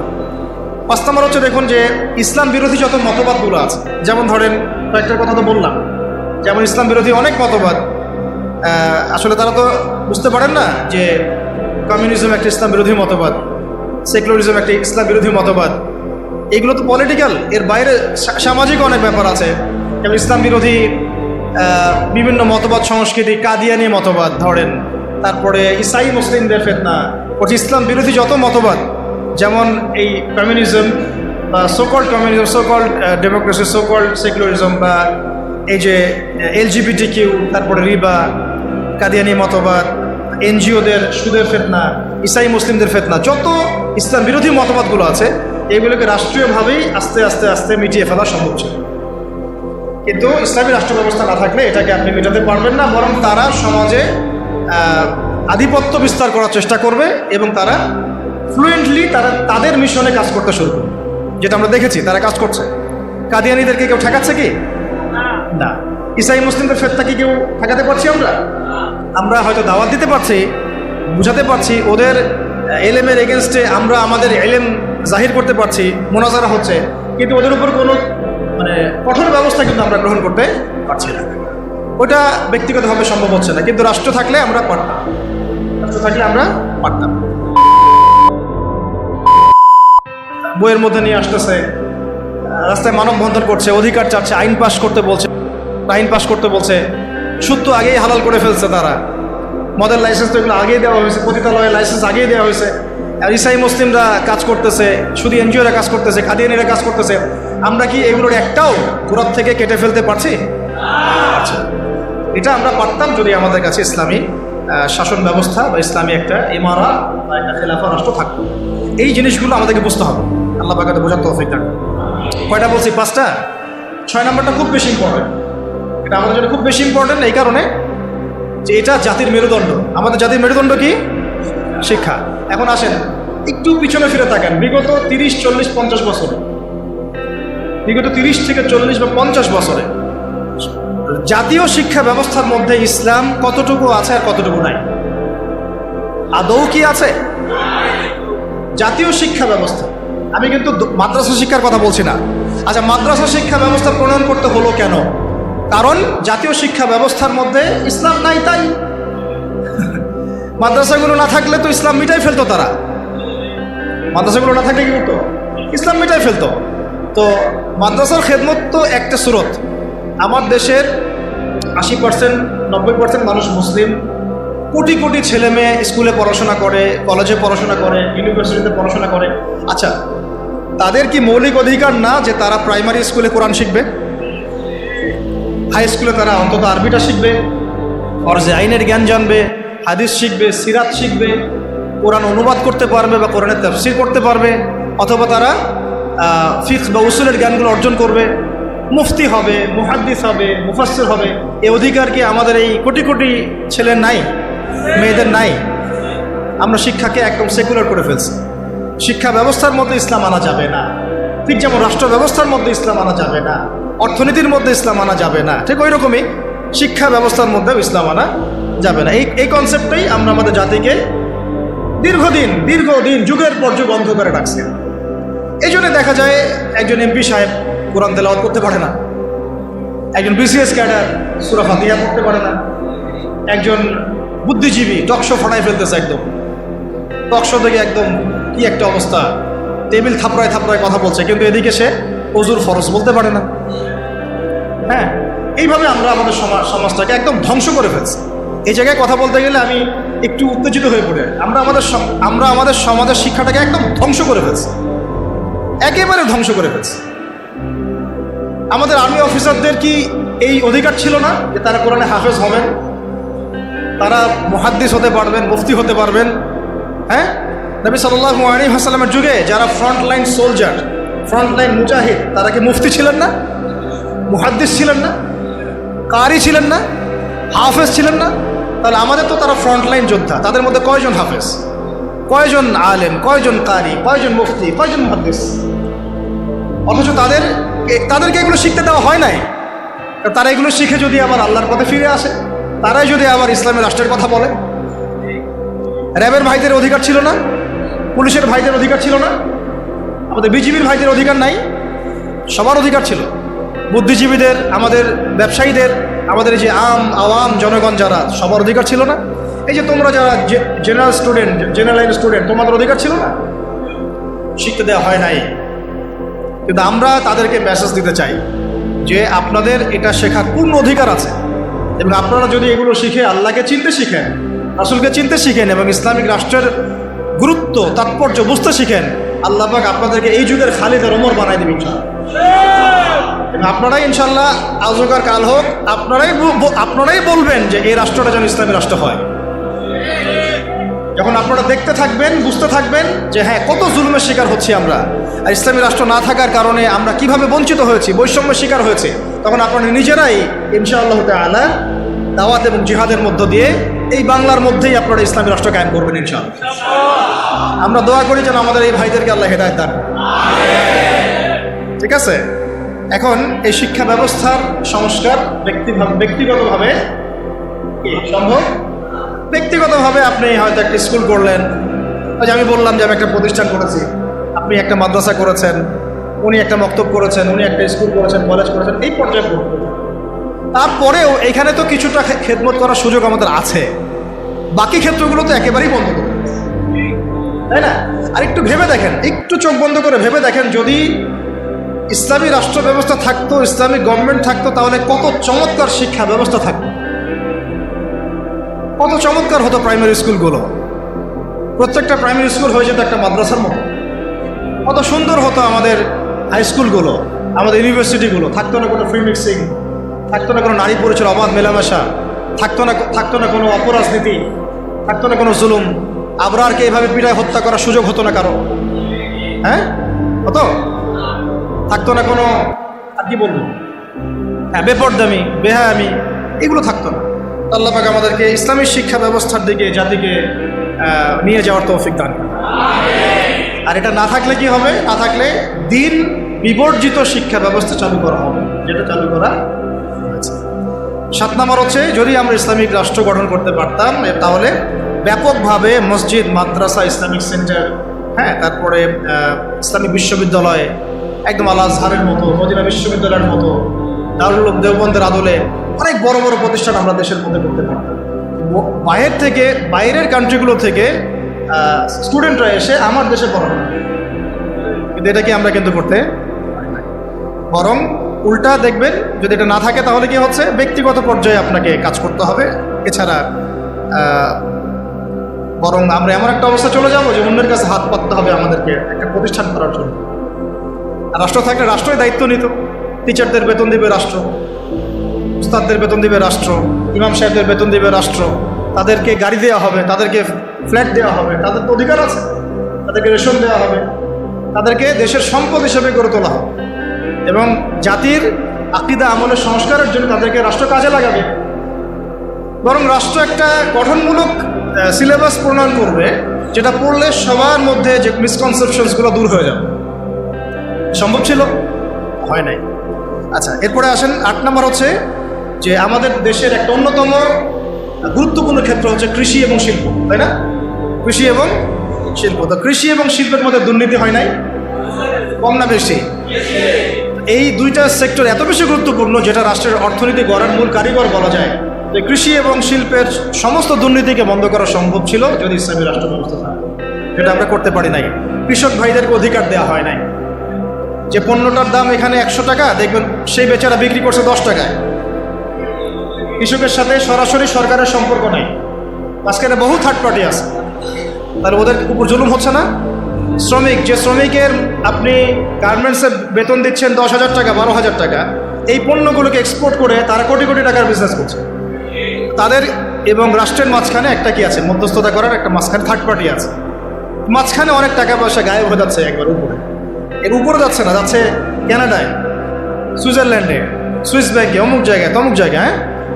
তো এই যে গরিবের রক্তচোষা অর্থনীতি, এটা বন্ধ করা যেত যদি আমরা ইসলামী রাষ্ট্র ব্যবস্থা প্রণয়ন করতে পারি। কি লম্বা হয়ে যাচ্ছে নাকি? আচ্ছা, 25টা পয়েন্ট বলবো আপনাদের ইনশাআল্লাহ। কয়টা? আজকের মতো 25টা, আরও আছে। যখন কিতাব আসবে ইনশাল্লাহ তখন আরও 50টা 100টাও পাবেন ইনশাল্লাহ। কয়টা বলছি? 8টা। হ্যাঁ, 8টা না? 8টা। 9 নম্বর লিখেন। 9 নম্বর হচ্ছে যাবতীয় অপসংস্কৃতিকে রুখে দেওয়া সম্ভব ছিল। যেমন স্টার জলসা, জি বাংলা, পরকীয়া শেখানো হয়, জেনা শেখানো হয়, মদ খাওয়া শেখানো হয়। হ্যাঁ, তারপরে ওই যে গুন্ডা মাস্তানি করাকে হিরোর রোল দেওয়া হয়, আর আমাদের ছেলে পেলে ওইটাকে ফলো করে।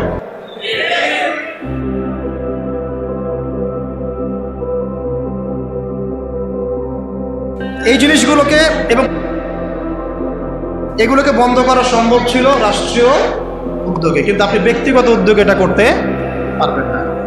আচ্ছা, 9 নম্বর হচ্ছে এটা কত? 10 নম্বর হচ্ছে এটা খুব গুরুত্বপূর্ণ, খুবই গুরুত্বপূর্ণ। সেটা হচ্ছে ইসলামী রাষ্ট্র ব্যবস্থা যদি না থাকে তাহলে এই যে অনলাইন এবং অফলাইনে যত প্রিন্ট এবং ইলেকট্রনিক মিডিয়া আছে, এদের মিথ্যাচার আপনি বন্ধ করতে পারবেন, এদের ইসলাম বিদ্বেষ আপনি বন্ধ করতে পারবেন না, এদের শয়তানি আপনি বন্ধ করতে পারবেন না। ওই প্রথম আলোর সামনে গিয়ে আপনি গরু জবাই করেন না যাই করেন, ওর কিছুই যায় আসবে না, কিছু যায় আসবে না। ছেলে মানুষই হবে একটা, ওর কিছু যায় আসবে? শয়তানের এগুলোতে কিছু যায় আসে নাকি?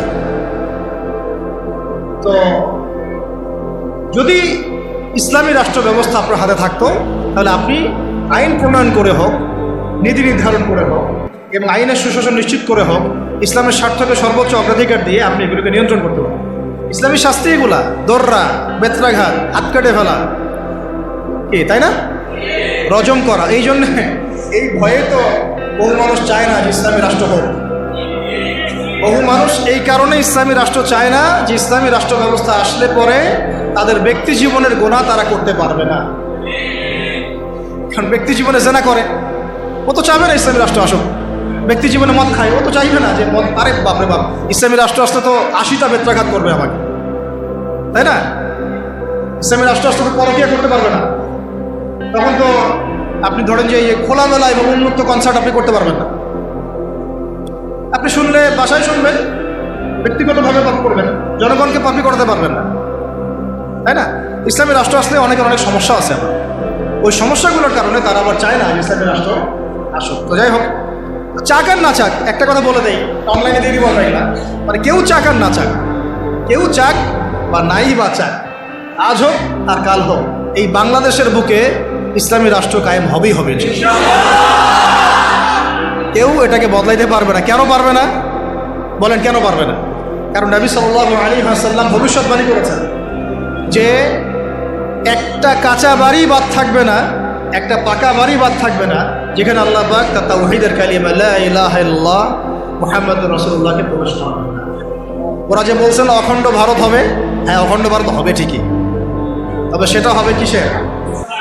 ইসলামের এবং তাওহীদের কালিমা লা ইলাহা ইল্লাল্লাহ মুহাম্মাদুর রাসূলুল্লাহ। অপেক্ষা করতে থাকো, তোমরা অপেক্ষা করতে থাকো। ফান্তাজিরু ওয়া ইন্না মাআকুম মিনাল মুনতাজিরিন। কোনো সমস্যা নাই, কিন্তু এটা হবেই হবে ইনশাআল্লাহ। আর যে কথাটা আল্লাহ নবীজি মুখ দিয়ে বলেছেন জেরুজালেম মুক্ত হবে এবং জেরুজালেম থেকে ঈসা আলাইহিস সালাম কি করবেন 40 বছর এই বিশ্বকে শাসন করবেন, কারো ক্ষমতা নাই এটাকে ঠেকায়, এটাকে বদলাই দিবে এই ক্ষমতা না ইসরায়েলের আছে, আর না আমেরিকার আছে, আর না পশ্চিমা সভ্যতার আছে, আর না আমাদের এই গোমূত্রখোর মোদিদের আছে, ওদেরও না। এরা তো গোমূত্রখোর, এরা কি খোর? যারা গরুর পেশাব পান করে ওদের মাথায় কি থাকতে পারে? তো যখন ওগুলো খেয়ে নেশা মাথায় উঠে আর কি, তখন হেডাম দেখায়। বুঝতে পারছেন কথা? যাই হোক, আমরা দোয়া করি আল্লাহ পাক তাদেরকে হেদায়েত দান করে। আবু জেহেলের জন্য তো দোয়া করা হয়েছিল না? আল্লাহ আবু জেহেল বা ওমর রাদিয়াল্লাহু আনহুর মধ্যে যাকে আপনি ভালোবাসেন আল্লাহ আপনি হেদায়েত দান করেন। এমন হতেই পারে যে তাদের বহু মানুষ ইসলামের সৌন্দর্য দেখে আমাদের দিনে ইনশাআল্লাহ দীক্ষিত হবে, হতেই পারে। ইজ্জে আজিজ আও যুল্লি দালিল, একটা হাদিসে আছে যে সম্মানের ঘরে সম্মানের সাথে ঢুকবে, অসম্মানের ঘরে একবার অপদস্থ করে ইসলাম ঢুকবে ইনশাআল্লাহ। তো যাই হোক, পয়েন্টটা ছিল কি যে আমরা যদি ইসলামিক রাষ্ট্র ব্যবস্থা থেকে যেতে পারি তাহলে প্রিন্ট এবং ইলেকট্রনিক মিডিয়ার এই যে ইসলাম বিদ্বেষ এগুলোকে আমরা বন্ধ করতে পারবো। তখন আমরা ইনসাফ প্রতিষ্ঠা করতে পারবো এবং সত্য মানুষের কাছে প্রচার করতে পারবো। সারা বিশ্বে ইসলামকে এই যে জঙ্গি সন্ত্রাসী এই শব্দগুলো কারা ছড়াইছে বলেন তো? এই মিডিয়ারাই ছড়াইছে। কারা ছড়াইছে? এই মিডিয়ারা ছড়াইছে। সবাই ইসলামকে ছড়াইছে না? মুজাহিদদেরকে বলেছে এরা এখন পর্যন্ত, আরে বলে কি বলে? হ্যাঁ, মানবতাবাদী না? আমাদের ভাইরা ওখানে নির্যাতিত হচ্ছেন, নিপীড়িত হচ্ছেন, কিন্তু আল্লাহ পাকের কাছে ওই জায়গাটা অনেক মকবুল একটা জায়গা। কেন মকবুল? আল্লাহ পাক ওই জায়গা থেকে বেশি সুহাদা নিচ্ছেন আল্লাহর কাছে, বেশি শহীদ আল্লাহ ওইখান থেকে নিচ্ছেন। তো এটা দেখে আমাদের তো রক্ত আর ঠান্ডা থাকে না, সবার গরম হয়ে যায়, কেউ দেখতেও পারি না এখন এগুলা। কিন্তু আমাদের হাত বাঁধা, আপনি কিছু করতে পারছেন না। কেন কিছু করতে পারছেন না? কারণ আমাদের হাতে কোনো ইসলামিক রাষ্ট্র নাই। তাই ব্যক্তিগতভাবে আপনি সেখানে কিছু করতে পারবেন না, কিন্তু ইসলামিক রাষ্ট্র ব্যবস্থা থাকলে আমরা আমাদের ভাইদের পাশে দাঁড়াতে পারতাম, আমরা মাজলুমদের পাশে দাঁড়াতে পারতাম, অথবা অন্তত পক্ষে আমরা জাতিসংঘকে চাপ দিতে পারতাম না, অথবা আমরা ইউনাইটেড একটা মুসলিম কমিউনিটি করতে পারতাম পুরো বিশ্বের শক্তিশালী মুসলিম রাষ্ট্রগুলো নিয়ে। তখন দেখতাম যে ওরা কোথায় পালানোর রাস্তা খুঁজে পায়। আমরা কিন্তু এটা করতে পারছি না, বরং ওরা করেছে ন্যাটোর মাধ্যমে। ওরা ঐক্যবদ্ধ জোট করে আমাদেরকে ভয় দেখাচ্ছে। তো এই জন্য অনেক কারণ আছে ভাই।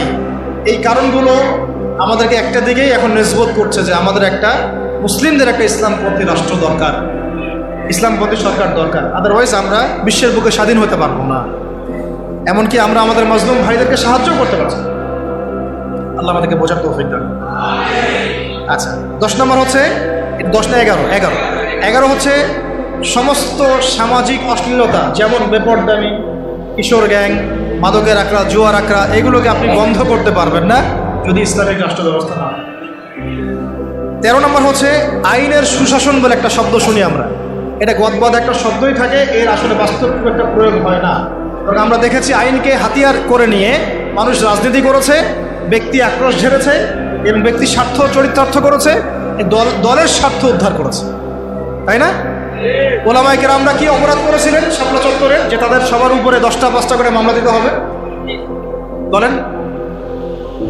যারা মারলো তাদের বিরুদ্ধে মামলা হলো না, যারা মরলো তাদের বিরুদ্ধে মামলা হলো। তারা কি অপরাধ করেছিলেন?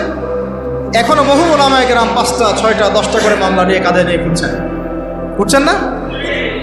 তাহলে আইনের সুশাসন কি এখানে হয়েছে? নিশ্চিত। এখন পর্যন্ত এই পরিবর্তিত সরকার বলছেন এখন পর্যন্ত এগুলোকে উইথড্র করা হয় নাই, এখন পর্যন্ত মামলাগুলো থেকে উইথড্র করা হয় নাই, এখন পর্যন্ত বহু গুম হওয়া মানুষকে উদ্ধার করা হয় নাই। আর আমরা জানি তারা কি পরিমাণ কষ্টে আছেন। আমরা গেস করতে পারি যে তারা কি পরিমাণ কষ্টে আছে। এটা তো আপনি গেস করতে পারবেন না, কারণ আপনার সে অভিজ্ঞতা নাই, সমুদ্র দেখেন নাই, আপনি বুঝবেন কিভাবে এর গভীরতা কেমন। সেখানে একদিন মনে হবে 1 বছরের সমান, একদিন মনে হবে কি 1 বছরের সময়।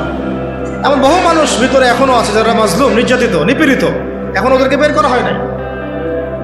এখনো বহু মানুষের গায়ে মিথ্যা মামলা ঝুলছে, বহু ওলামায়ে কেরাম মামলা নিয়ে ঝুলছেন, উঠছেন। আর মামলা এমনভাবে দিয়ে রাখে যে সকালবেলা আপনি হাজিরা দিবেন ঢাকায়, একেবারে আবার দেখা যাবে কালকে আবার হাজিরা দেওয়া লাগবে রাজশাহীতে, তারপরে হাজিরা দেওয়া লাগবে চট্টগ্রামে। এইভাবে তারা হ্যারাস করছে। আর 4-5টা মামলা কার উপর থাকলে তার আর কোনো হ্যারাসমেন্টের প্রয়োজন নেই। এটাই তার সারা জীবনকে শেষ করে দেবে। তার জমি জমা বাড়ি গাড়ি বিক্রি করেও সে ওখান থেকে বেরোতে পারে। এদিকে আইনের সুশাসন নিশ্চিত হয়েছে। যদি ইসলামিক রাষ্ট্র ব্যবস্থা থাকতো তাহলে প্রত্যেকটা জালেমের বিচার হতো, প্রত্যেকটা মাজলুমকে আমরা বেকসুর খালাস করে দিতাম। এবং এখানে তাওহীদপন্থী সৎ এবং যোগ্য আইনজীবীদেরকে আমরা রাখতে পারতাম না?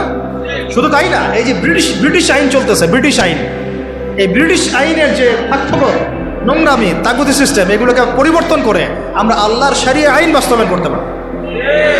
12টা বলছি, 13 নম্বর। আচ্ছা, 13 নম্বর হচ্ছে খুব জরুরি পয়েন্ট।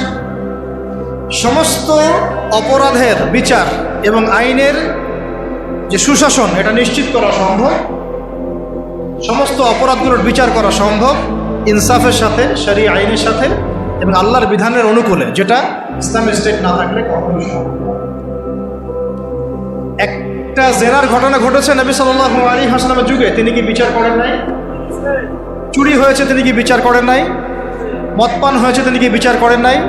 তিনি কোন উৎস থেকে আইন নিয়ে বিচার করেছেন?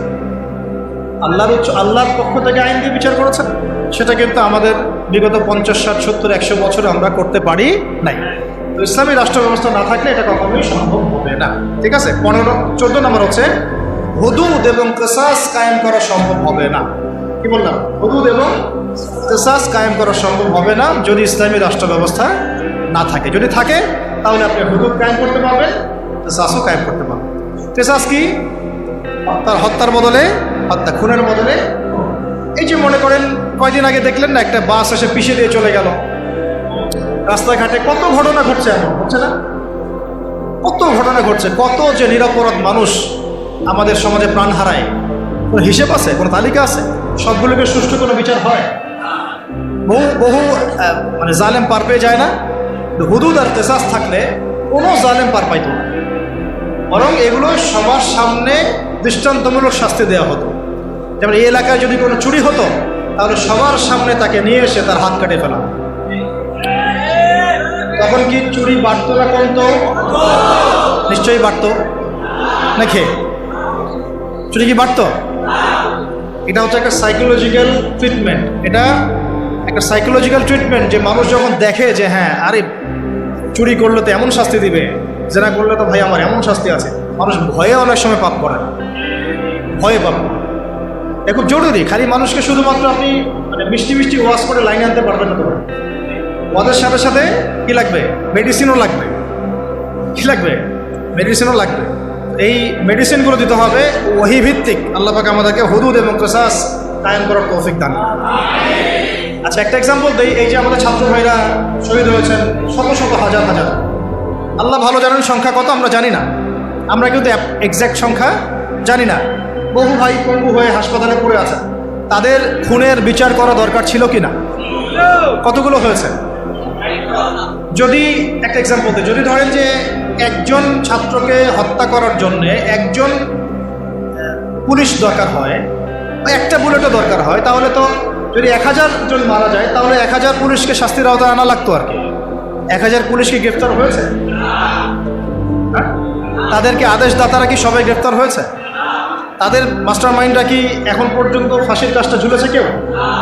এই যে ইসলামী হুদুদ এবং কিসাস থাকলে এতদিন পর্যন্ত সবার আগে যে কাজটা হতো, এটা যদি তথাকথিত এই যে ডেমোক্রেটিক বিপ্লব না হয়ে যদি এটা হতো ইসলামিক কোনো রেভলিউশন, তাহলে সবার আগে বিচার হতো খুনের, হত্যার বিচার।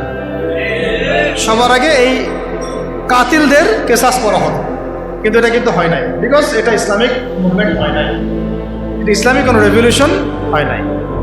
যাই হোক, যা হয়েছে হয়েছে, যা হয়েছে হয়েছে। এখন আমরা চেষ্টা করব যেন জালেম আবার ফিরে না আসে এবং মাজলুম যেন কখনো আবার নির্যাতিত না হয়, আর আস্তে আস্তে যেন আমরা ইসলামিক রাষ্ট্র ব্যবস্থা থেকে যেতে পারি।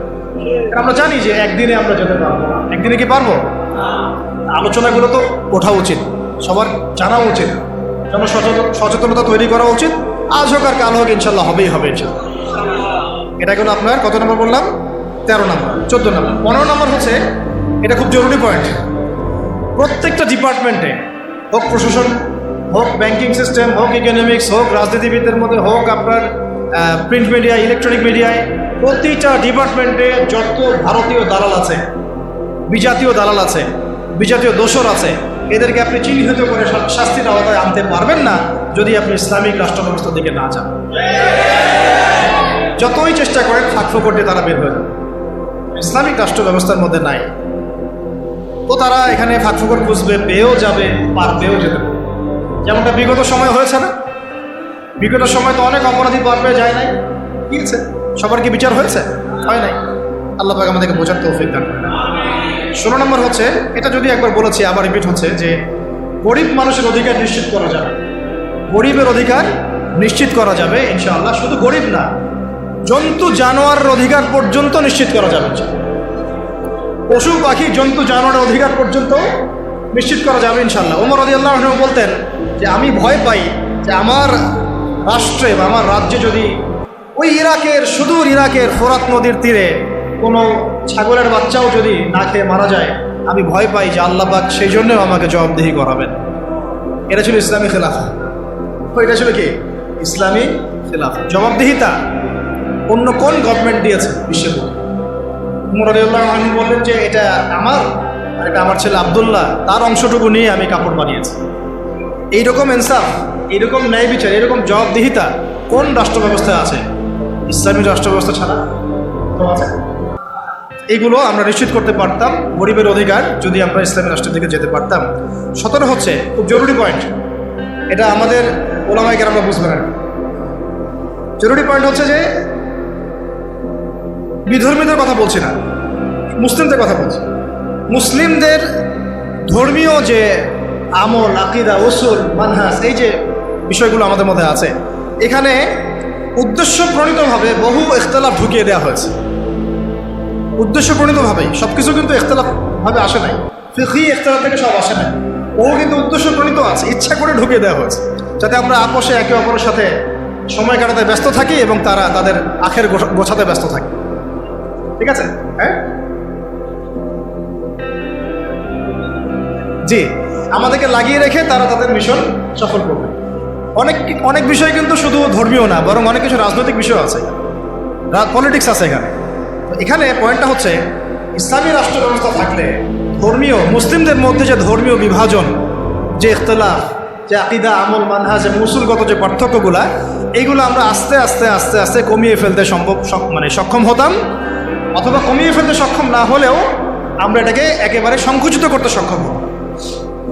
এটা আপনি এখন পারবেন। এক্সাম্পল দিচ্ছি, ধরেন যে যদি আমরা রাষ্ট্রীয়ভাবে ওলামায়ে মুহাক্কিক, যারা মুহাক্কিক ওলামায়ে কেরামদেরকে নিয়ে একটা বড় একটা প্যানেল করতাম, তাদেরকে পৃষ্ঠপোষকতা করতাম, তাদেরকে গবেষণাগার করে দিতাম, তাদেরকে আমরা আমাদের অস্ত্র হিসেবে কাজে লাগাতাম, এবং সমাজে যত বাতিল মতবাদ আছে, ধর্মের নামে হোক, অধর্মের নামে হোক, যত বাতিল মতবাদ, যত মানে শিয়াইজম বলেন, তারপরে যে কাদিয়ানি মতবাদ বলেন, তারপরে আরও যেগুলো আস্তে আস্তে ছড়াচ্ছে আর কি, হ্যাঁ, বাতিল যে মতবাদগুলো সমাজে ছড়ানো হচ্ছে ধর্মের নামে আর কি, সেগুলোকে কিন্তু আমরা মানে ওই মোনাজারার মাধ্যমে, ওদেরকে ইসলাহের মাধ্যমে, তরবিয়তের মাধ্যমে, বা তাদের সাথে লাইভ ডিবেটের মাধ্যমে বিভিন্নভাবে আমরা কিন্তু ওটাকে আলোচনা নিয়ে আসতে পারতাম এবং একটা কনক্লুশনে আসতে পারতাম যে হ্যাঁ, আমার রাষ্ট্র এইভাবে, এই ফিকহি মাসালায়, এই আকিদা, এই আমল, এই মাহারাজের ভিত্তিতে চলবে।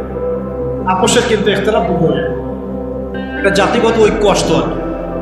কারণ আমাদের মধ্যে কিন্তু খুব বেশি মৌলিক বিষয়গুলো নিয়ে খুব বেশি ইখতিলাফ নাই, ইখতিলাফ আছে কিন্তু পুরোই অনেক কিছু বিষয়, এইগুলোকে নিয়ে আমাদের মধ্যে কিন্তু অনেক ইখতিলাফ আছে। এটাকে আমরা রাষ্ট্রীয়ভাবেই সমাধান করতে পারতাম। এখন আপনি সেটা করতে পারবেন। ও ওর মতো করে বলবে, সে তার মতো করে লিখবে, সে তার মতো করে ফেসবুকে লিখবে, সে তার মতো করে একটা লাইভ দিবে, সে তার মতো করে একটা বয়ান দিবে। রাষ্ট্র চাইলে সবাইকে বসাইতে পারত, আরে ভাই বসেন, ঠিক আছে বসেন, দুই প্যানেলে বসেন, দেখি ইলমের মাধ্যমে প্রমাণ হোক যে কোনটা হক আর কোনটা বাতিল। যেটা বাতিল প্রমাণিত হবে সেটা আমার রাষ্ট্র থেকে আমি উচ্ছেদ করে রেখে দেব, শেষ।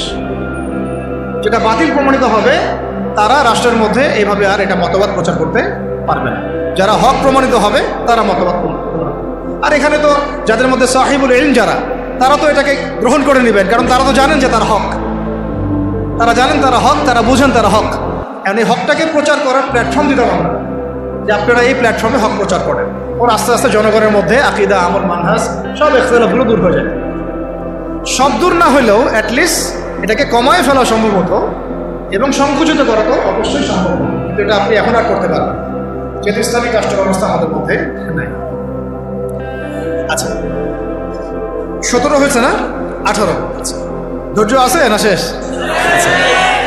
18 হচ্ছে ইসলামী রাষ্ট্র ব্যবস্থা থাকলে আমরা বিধর্মী অমুসলিমদের মাঝে ব্যাপক দাওয়াতের কাজ করলাম রাষ্ট্রীয় উদ্যোগেই, এবং এতে করে তারাও ইসলামের দিকে আসার একটা সুযোগ পেত। আল্লাহর বান্দাদেরকে আমরা জাহান্নাম থেকে জান্নাতের পথে আনতে পারতাম। এটা এখন আপনি সেটা পারছেন না, বরং তারা আপনার ঘরে এসে দাওয়াত দিচ্ছে, মানুষ মুসলিমকে অমুসলিম বানাচ্ছে। তাই না বিষয়টা? 19 হচ্ছে আমরা ইসলামী রাষ্ট্র কাঠামো পেলে মদিনা রাষ্ট্রের আদলে একটা মুনাওয়ার, একটা আলোকিত রাষ্ট্র গঠন করতে পারতাম, যেটা ইসলামী রাষ্ট্র ব্যবস্থা ছাড়া কখনোই সম্ভব। তো মদিনা রাষ্ট্র কি, এটা নিয়ে তো আলোচনা এসেছে, এটা আর আলোচনা করছি না। এটা কত হলো? 19। 20 নম্বর হচ্ছে যে মুসলিমদের, তরুণ মুসলিম যারা, আমাদের তরুণ যে মুসলিমরা আছেন, তরুণ তরুণী, আমাদের শিক্ষিত সমাজ, সবার প্রতিভাগুলোকে আমরা কাজে লাগাতে পারি। আমরা কিন্তু এখন সেটা পারছি না। একজন প্রতিভাবান ছেলে বিদেশে চলে যাচ্ছে, ওখানে গিয়ে ভালো চাকরি পাচ্ছে। একজন প্রতিভাবান ডক্টর বিদেশে চলে যাচ্ছে, ওখানে গিয়ে সার্ভ করছে। আমি আমার দেশের সম্পদগুলোকে সোনা বানাতে পারছি না, তাই না?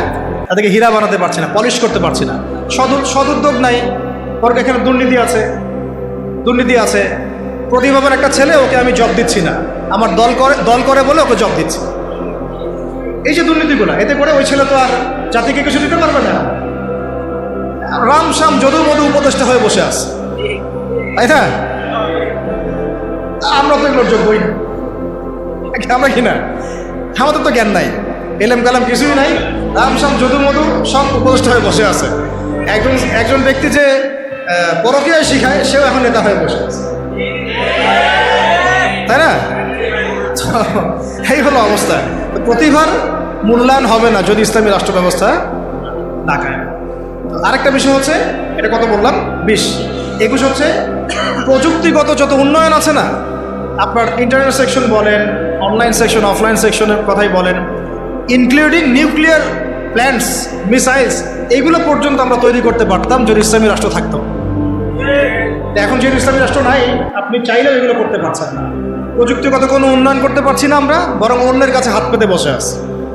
আমাদেরকে অ্যাপস দাও, আমাদেরকে সার্ভার দাও, আমাদেরকে এইটা দাও, আমাদেরকে সেইটা দাও, আমাকে ড্রোন দাও, আমাকে মিসাইল দাও, তাই না? কিন্তু দেখেন, নবী সাল্লাল্লাহু আলাইহি ওয়াসাল্লাম যখন মদিনা রাষ্ট্র গঠন করেছেন, তিনি নিজের রাষ্ট্রে এগুলো উৎপাদন করেছেন। মদিনা রাষ্ট্রের অস্ত্র থেকে আসছে, মদিনায় উৎপন্ন করা হয়েছে, উৎপন্ন করা হয় নাই। সামরিক প্রশিক্ষণ কোথায় দেওয়া হয়েছে? মদিনাতেই দেওয়া হয়েছে। এবং তখনকার যুগের উপযুক্ত যে প্রযুক্তি, এই প্রযুক্তিগুলো সাহাবীদের কাছে ছিল না? ওই সমসাময়িক প্রযুক্তিগুলো কিন্তু সাহাবীদের কাছে ছিল। মূল কথা হচ্ছে কি, এক কথায়, যে আমরা ইসলামী রাষ্ট্র ব্যবস্থা গঠন করতে না পারলে আমাদের দেশের মধ্যে প্রযুক্তিগত এবং সামরিক উন্নয়ন ত্বরান্বিত করতে পারবো না। আর অন্যের কাছে আমাকে হাত পেতে বসে থাকতে হবে। তখন শত্রু আমাকে অতটুকুই দিবে যার ডিফেন্স সিস্টেম তার কাছে আছে। এমন অস্ত্র সে আমাকে বিক্রি করবে না যার ডিফেন্স সিস্টেম ওর কাছে নাই। এটা আমাদের বোঝা উচিত। আর আল্লাহ পাক কি আমাদের মাথায় কিছুই দেন নাই? আমাদের যদি প্রতিভাগুলোকে আমরা কাজে লাগাতে পারতাম, তাহলে আমরা দেশের মধ্যেই তাদেরকে দিয়েই এইসব ড্রোন, এইসব মিসাইলস, নিউক্লিয়ার প্ল্যান্টস আমরাই বানাতে পারতাম। আর আমরা যদি জিজ্ঞাসা করি আমাদের পলিটিশিয়ানদেরকে, বিগত 50 বছর ধরে স্বাধীনতা তো ধোয়া তুলতেছে, আপনারা কি করছেন? একটা ক্ষেপণাস্ত্র তৈরি করতে পারছেন? একটা ড্রোন কি বাংলাদেশে তৈরি করতে পারছেন? আচ্ছা, কয়টা বলছি ভাই? আচ্ছা, 4টা। তো একটা হচ্ছে যে অস্ত্র শস্ত্রে আমরা আমাদের সামরিক বাহিনীকে শক্তিশালী করতে পারতাম, উন্নত অস্ত্র, উন্নত সামরিক অস্ত্রে, যেটা কিন্তু আমরা এখন পর্যন্ত পারি নাই। আমরা জানি না আমাদের আকাশসীমা কিন্তু সেফ না। আমাদের আকাশ সীমা কিন্তু সেফ, আমাদের সমুদ্র সীমা এখন পর্যন্ত আমরা বলতে পারি না যে পরিপূর্ণ সেফ। আমাদের প্রশাসনের বাহিনীগুলো আমরা বলতে পারি না সবগুলো দালাল মুক্ত, বিদেশি এজেন্ট মুক্ত আমরা বলতে পারি না। তো আল্লাহ পাক আমাদেরকে এমন ইসলামী রাষ্ট্র গঠন করার তৌফিক দান করেন যে রাষ্ট্রে আমরা আমাদের এই প্রশাসনের ভাইদেরকে তাওহীদপন্থী ইমানদার বানাবো এবং সবচেয়ে সেরা অস্ত্র তাদের হাতে তুলে দেবো। রাষ্ট্র যদি জিহাদ করে তাহলে ফ্রন্ট লাইনে কারো জিহাদ করবে? আমাদের এই ভাইরাই তো করবে। আমাদের এই ভাইদেরকে আগে তৈরি করতে হবে না? আল্লাহ পাক আমাদের ভাইদেরকে ঈমান দান করেন, বেশি বেশি আমলের তৌফিক দেন এবং তাদের মাথার উপরে আল্লাহ পাক একটা ইসলামী সরকার নিয়ে আসেন। আমিন। আচ্ছা, 22 হচ্ছে যে আমরা 23 হচ্ছে আমাদের এই পুরো তরুণ প্রজন্মকে আমরা জিহাদি জজবায় গড়ে তুলতে পারতাম। এটা কিন্তু আপনি এখন পাচ্ছেন না। এটা জজবা মানে কি বোঝাচ্ছে? জজবা মানে কি আপনি শুধু আবেগে ভেসে পড়বেন এমন বোঝাচ্ছি না, বরং আমাদের জেনারেশন রেডি, তার আল্লাহর জন্য সবসময় জীবন দেওয়ার জন্য প্রস্তুত। এমন জেনারেশন আমাদের আফগান ভাইদের মধ্যে নাই, হামাসের ভাইদের মধ্যে নাই। যে কোনো সময় যদি শত্রু আক্রমণ করে তারা প্রস্তুত। এখন আপনারাই বলেন তো দেখি, যারা ভয় দেখাচ্ছে কন্ট্রোল কেটে ফেলবো, ফেনি নিয়ে নিব, এই করব সেই করব, হাসেন না। যদি আল্লাহ না করুক, যদি তারা কোনো পদক্ষেপ নিয়েই ফেলে, আমাদের প্রজন্ম কি প্রস্তুত? আমাদের প্রজন্মের আমরা কেউ কি AK-47 চালাতে পারি? আমাদের কেউ কি মার্শাল আর্টস জানি? আমাদের কেউ কি 10 রাউন্ড দৌড়াতেও পারি? তাহলে আমাদের কেউ কি তরোয়ালও চালাইতে পারে? অথচ নবী সাল্লাল্লাহু আলাইহি ওয়াসাল্লামের যুগে সাহাবায়ে কেরাম একজন সাহাবী প্রশিক্ষিত ছিল। আচ্ছা, আলী রাদিয়াল্লাহু আনহু কেমন মানুষ ছিলেন? তাসবিহ তাহলিল করতেন খালি, ভয়ে তার সামনে কেউ দাঁড়াইতে পারত না। যেই দাঁড়াইতো তাকে তিনি একেবারে গর্দান উড়াই ফেলতে পারতেন। এত প্রশিক্ষিত ছিলেন আলী ইবনে আবি তালিব। হ্যাঁ, ওমর ইবনে খাত্তাব তিনি কি শুধু কোরআন তেলাওয়াতই করতেন, নামাজই পড়তেন, তাহাজ্জুদই পড়তেন? তিনি এত বেশি প্রশিক্ষিত ছিলেন, তার সামনে 10 জন দাঁড়াইতে পারতেন। হামজা রাদিয়াল্লাহু আনহু। তাহলে দেখেন, আমাদের পুরো জেনারেশনকে দেখেন, ইনক্লুডিং আমাকে দেখেন, আমরা কি আসলেই প্রস্তুত? দেখা যায় আমাদের গতকালকে বলছিলাম যে 4-5 জন ডাকাত যদি একটা ছোট্ট ছুরি নিয়ে আমাদের সামনে দাঁড়ায়, আমাদের তো ভাই খবর হয়ে গেছে, ভাই কি আছে নে, সব নেই, তা আমাকে স্যার এটা বল না। কিন্তু একটা সময় ছিল যে আমাদের জেনারেশনের তরুণরা একাই 8-10 জনের সাথে লড়াই করতে পারে, ভয় করতো না। দেখেন, আমরা কিন্তু এরকম মানে প্রশিক্ষিত একটা প্রজন্ম করতে পারি নাই, কিন্তু ইসলামী রাষ্ট্র থাকলে আমরা পারতাম না? প্রত্যেক স্কুলের ছাত্রদেরকে আমরা কিন্তু স্কাউটের মাধ্যমে হোক, মিলিটারিদের আওতায় নিয়ে এসে হোক, একটা 6 মাসের ট্রেনিং দিতে পারতাম। কলেজের ছাত্রদেরকে দিতে পারতাম, ভার্সিটির ভাইদেরকে দিতে পারতাম। আমাদের মিসাইলস লাগবে, প্রশিক্ষণ লাগবে, ট্রেনিং লাগবে, তাই না? জাবাস, আমাদের সব অফিসার লাগবে। এই ক্ষমতা বাঙালি জাতির আছে, এই ক্ষমতা আমাদের আছে, আমাদের আর্মি ভাইদের আছে, আমাদের বিজিবি ভাইদের মধ্যে আছে, ওই কলেজে তাদের আছে ঠিকই। কিন্তু রাষ্ট্রীয় ইসলামী রাষ্ট্র না থাকার কারণে, রাষ্ট্রীয় পৃষ্ঠপোষকতা না থাকার কারণে এবং রাষ্ট্রীয় চাপ তাদের উপর থাকার কারণে তারা তাদের প্রতিভার বিকাশ ঘটাতে পারে নাই। আমি চ্যালেঞ্জ করতেছি, আপনি বিএসএফ, এই যে ভারতের বিএসএফ এর 100 জনকে লাগান বর্ডারে, আমাদের বিজিবির 20টা ভাইকে লাগান, ওরা পারবে না ইনশাল্লাহ। যদি ক্ষেপণাস্ত্র না নিক্ষেপ করে ওরা পারবে না, যদি আসমান থেকে বিমানে ওরা যদি ফায়ার না করে তাহলে ওরা পারবে না, মাঠে ওরা আমাদের 20 জন বিজিবির ভাইদের সাথে পারবে না ইনশাল্লাহ। পারবেন, আমি বলছি, গ্যারান্টি দিচ্ছি পারবেন ইনশাল্লাহ, দেখে নিয়ে। কিন্তু ওরা আমাদের উপরে মানে চড়াও হচ্ছে কিসের ভিত্তিতে? আমাদের আওয়ামদের মধ্যে প্রশিক্ষণটা নাই এবং আমাদের মধ্যে ওই প্রযুক্তি নাই, আমাদের মধ্যে ওই পরিমাণ অস্ত্রশস্ত্র নাই। এই জন্য তারা এই দাপটটা দেখাচ্ছে। কিন্তু আমাদের আর্মি অফিসাররা, আমাদের এই বিজিবির ভাইরা, নৌবাহিনীর ভাইরা, আমাদের এই আপনার বিমান বাহিনীর ভাইরা, তারা অনেক অনেক বেশি প্রশিক্ষিত। কিন্তু আমরা তাদেরকে ওইভাবে ইমানের চর্চায় নিয়ে এসে আল্লাহর রাহে জীবন বিসর্জনের মানসিকতা তৈরি করতে পারি না। আল্লাহ পাক আমাদেরকে বোঝার তৌফিক দান। তো এটা আমাদের শুধু তাদের জন্য না, আমাদের পুরো এই তরুণ সমাজ সবাইকেই এই প্রশিক্ষণগুলোর আওতায় নিয়ে আসা উচিত। কিন্তু এটা আপনি এখন পারছেন না। যদি ইসলামী রাষ্ট্র ব্যবস্থা হয় কখনো, তাহলে ইনশাআল্লাহ পারবেন। ঠিক আছে, আল্লাহ পাক আমাদেরকে বোঝার তৌফিক দান। 24 হয়ে গেছে, 23, হ্যাঁ 24 হচ্ছে যে আমরা যদি এক ইসলামিক রাষ্ট্র পর্যায় পর্যন্ত যেতে পারি তাহলে কি হবে? তাহলে আমরা পুরো বিশ্বের বড় বড় যে ইসলামিক রাষ্ট্রগুলো আছে, যেমন ধরেন যে মালয়েশিয়া, তারপরে ধরেন যে সৌদি আরবিয়া বা কাতার বা তুরস্ক বা আফগানিস্তান, পাকিস্তান বা আরও বড় বড় যে রাষ্ট্র, ইরান, যে রাষ্ট্রগুলো মানে কম বেশি ইসলামের সাথে সম্পৃক্ত, একটা ঐক্যবদ্ধ জোট আমরা গঠন করতে পারতাম, ন্যাটোর চেয়েও শক্তিশালী। তখন কিন্তু আমরা ওদেরকে চোখ রাঙাতে পারতাম। এটা আল্লাহ পাক করতে বলেছেন আমাদেরকে সূরা আনফালের মধ্যে, কিন্তু আমরা সেটা করি নাই। আল্লাহ বলেছেন যে কাফেররা জোটবদ্ধ হচ্ছে, তোমরাও যদি জোটবদ্ধ না হও তাহলে দুনিয়ার মধ্যে ফাসাদ সৃষ্টি হবে। হয়েছে? এটা ইসলামী রাষ্ট্র ছাড়া সম্ভব না। একা একা তো আপনি এটা করতে পারেন। তারপরে আমরা আমাদের মজলুম ভাইদের পাশে থাকতে পারতাম, তাদেরকে হেল্প করতে পারতাম। তখন আমরা ওই ঐক্যবদ্ধ জোট মিলে, শক্তি মিলে আমরা কিন্তু ইসরায়েলের বিরুদ্ধে কথা বলতে পারতাম না? আমাদের গাজায় আমাদের মজলুম ভাই বোনদের পাশে দাঁড়াতে পারতাম। এখন তো সবাই বিক্ষিপ্ত, ওরা আমাদের সবাইকে একা একা বাগে পাইছে, আর একা একা বাগে পাইছে। 3 ভাইয়ের মতো ঘটনা হয়েছে। হ্যাঁ, 3 ভাইকে একজন হত্যা করতে চায়, প্রথমে এক ভাইকে গিয়ে বুঝাইছে যে আরে তোর ওই 2 ভাই তো তোকে দেখতে পারে না, ওদের সাথে চলিস না, তুই আমাদের সাথে থাক। হ্যাঁ, এভাবে বুঝায় ওকে আলাদা করছে, করে ওকে প্রথমে জবাই করছে। ও 2 ভাইকে বোঝাচ্ছে আরে ওকে জবাই করছে তো ঠিক আছে, ও অপরাধ করছে তাই করছে, তুই তো ওর অপরাধ করিস নাই, তোকে করবো না, তুই আমার সাথে থাক। সে তার সাথে থাকা শুরু করছে, পরে ওকেও জবাই করছে। শেষমেশ ওই যে ফাঁকা একজন ছিল, ওকেও জবাই করছে। ওরা এই পরিস্থিতিতে গেছে। আল্লাহ পাক আমাদেরকে বৈশ্বিক ইসলামী জোট গঠন করার তৌফিক দান করুন। আর শেষটা হচ্ছে যে ইসলামী রাষ্ট্র ব্যবস্থা যদি না থাকে তাহলে আমরা সত্যিকারের চূড়ান্ত স্বাধীনতা বলতে যা বোঝায় তার স্বাদ আমরা কখনোই আস্বাদন করি না। চূড়ান্ত স্বাধীনতা মানে কি? যে আমি শুধু এক আল্লাহর দাসত্ব করব, আল্লাহ ছাড়া অন্য কাউকে ভয় করি না, অন্য কোনো পরাশক্তির দাসত্ব করি না। এক আল্লাহর দাসত্বে পুরো জাতি মিলে আমরা স্বতন্ত্র স্বাধীন। এই স্বাধীনতার স্বাদ আমরা আস্বাদন করতে পারবো না যদি একটা ইসলামী রাষ্ট্র ব্যবস্থা না আসে। আল্লাহ পাক আমাদের সবাইকে চূড়ান্ত স্বাধীনতা অর্জন করার তৌফিক দান। এখন এখানে একটা কথা মিস হয়ে গেছে, যেটা গতদিন মিস হয়ে গেছিল, মনে করছে বলে দেই। ইসলামী রাষ্ট্র ব্যবস্থার আরেকটা মূল বিষয় আছে যে কোনো মহিলা নেত্রী আবার আমির হইতে পারবে না। কি হইতে পারবে না? কোনো মহিলা নেত্রী আমির হইতে পারবে না।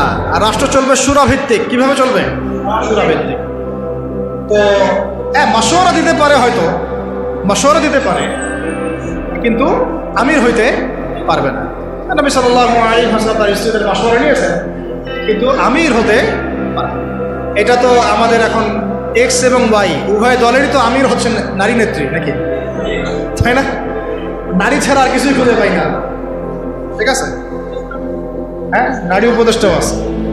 নারী নেতৃত্ব ইসলামে জায়েজ নাই। নারীদেরকে ওই কাজের জন্য আল্লাহ পাক সৃষ্টি করেন নাই। ঠিক আছে? আল্লাহ পাক আমাদেরকে বোঝার তৌফিক দান। আমেরিকা কখনো নারী নেতৃত্ব নিয়ে আসে না, পশ্চিমারা আনে না। আর আমাদেরকে শেখায় নারী অধিকার, ওরা আমাদেরকে শেখায় নারী অধিকার। আচ্ছা, শেষ কথা হচ্ছে ভাই, লাস্ট পয়েন্ট, এটা হচ্ছে লাস্ট পয়েন্ট। এখন এই যে এত আলোচনা করলাম, এখন এই গন্তব্যে যেতে হলে আমাদের কিছু করণীয় আছে কিনা? আচ্ছা, এখন এখানে কয়েকটা পয়েন্ট লিখে আনছিলাম। এখন আমরা তো বুঝলাম এর এহমিয়ত কি, গুরুত্ব কি, না থাকার কুফল কি। আমরা চাই যে আমরা ইসলামী রাষ্ট্রের দিকে যাই, চাই কি না? আমাদের করণীয় হচ্ছে 1 নাম্বার ভাই, 1 নাম্বার ইলম অর্জন করা। কি করা? এই ইলম শুধু একমুখী জ্ঞান হলে হবে না, বহুমুখী ইলম অর্জন করতে হবে, যাতে আমি কোরআন সুন্নাহর জ্ঞান দিয়ে বিশ্বকে ডিল করতে পারি। বুঝা গেছে কথা? 2, ইলম অনুযায়ী আমল বাড়ায় দেওয়া, ইলম অনুযায়ী আমল বাড়ায় দেওয়া। 3, তাজকিয়া অর্জন করা, তাজকিয়া বা আত্মশুদ্ধি অর্জনের চেষ্টা করা। 4, এই তাজকিয়া বা আত্মশুদ্ধি আবার একা একা অর্জন করা যায় না, উস্তাদের সহবত লাগবে। ইলম শিখতে এবং তাজকিয়া অর্জন করতে বরেণ্য উলামায়ে কেরাম এবং বুজুর্গদের সহবত লাগবে। 4 নাম্বার। 5 হচ্ছে যে আমার অর্থনীতি সম্পূর্ণ হালাল হতে হবে। কি হতে হবে? হারাম খোরদের দ্বারা কোনো ইসলামী রাষ্ট্র কায়েম হবে না। ঠিক আছে? বে-ইলম মানুষ দিয়ে ইসলামী রাষ্ট্র কায়েম হবে না। তাজকিয়া যাদের মধ্যে নাই তাদেরকে দিয়ে হবে না। যাদের উপরে মুরব্বীদের দোয়া এবং সহবত নাই তাদেরকে দিয়েও হবে না। ঠিক আছে? আল্লাহ বোঝার তৌফিক দান করেন। 5 নাম্বার হচ্ছে, আচ্ছা 6 নাম্বার হচ্ছে যে আমাদেরকে শারীরিক এবং মানসিকভাবে প্রস্তুত থাকতে হবে, শারীরিক এবং মানসিকভাবে প্রস্তুতি রাখতে হবে। এটা আপনারা বুঝে নেন আমি কি বুঝাতে চাইছি। 6 নম্বর হচ্ছে যে আমাদের সবাইকে, একজনকে না সবাইকেই সৎ কাজে আদেশ করতে হবে। সবাইকেই সৎ কাজে আদেশ করতে হবে, সবাইকে অসৎ কাজে নিষেধ করতে হবে, সবাইকে আদর্শ পরিবার গড়ার চেষ্টা করতে হবে। যদি পরিবার আমার কথা না শুনে, আমার আকীদা আদর্শে আমার সাথে না থাকে, প্রয়োজনে আসহাবুল কাহাফের মতো একা চলতে হবে, তাও আপনাকে বাতিলের সামনে আপোষ করা বা আত্মসমর্পণ করা যাবে না। 9 হচ্ছে আমাদের সন্তানদেরকে এবং এই তরুণ প্রজন্মকে এবং আমাদের সন্তানদেরকে একেবারে মর্দে মুজাহিদ রূপে করতে হবে। বলবেন ইনশাআল্লাহ? আমাদের এই তরুণ প্রজন্মকে এবং আমাদের সন্তানদেরকে একদম মর্দে মুজাহিদ রূপে করতে হবে। কটা বলছি? 8টা? 9টা? 9 নম্বর হচ্ছে যে এটা দাবি আমাদের, এবং কাজও কিভাবে করব আমরা জানি না এখন পর্যন্ত, কিন্তু আমাদের দাবি উত্থাপন করা উচিত। সেটা হলো আমাদের এই তরুণ সমাজকে, অন্তত তরুণ যুব সমাজকে বাধ্যতামূলক প্যারামিলিটারি প্রশিক্ষণের ব্যবস্থা করতে হবে। এটা ছাড়া আমরা কিন্তু প্রস্তুতি গ্রহণ করতে পারবো। ঠিক আছে? আল্লাহ পাক আমাদেরকে বোঝার তৌফিক দান। তারপরে প্রত্যেকটা ডিপার্টমেন্ট থেকে ভারতীয় সমস্ত দালালদেরকে দূর করতে হবে, এবং যত বিজাতীয় দালাল আমাদের দেশে আছে, যারা বাংলাদেশকে আমেরিকা বানাতে চায়, বাংলাদেশকে ভারত বানাতে চায়, হ্যাঁ, বাংলাদেশকে নিয়ে ষড়যন্ত্র করে, এরা যে বা যারাই হোক এদেরকে কোনো স্থান দেওয়া যাবে না। ঠিক আছে? 10 নম্বর হচ্ছে যে সবসময় আল্লাহ রাব্বুল আলামিনের পথে নিজের জান, মাল, সময়, শ্রমকে বিলায় দেওয়ার মানসিকতা রাখতে হবে। যে কোনো অবস্থায় আমার জান, আমার মাল, আমার শ্রম, আমার কি সময়, এগুলোকে আল্লাহর রাস্তায় ঢেলে দেওয়ার মানসিকতা থাকতে হবে।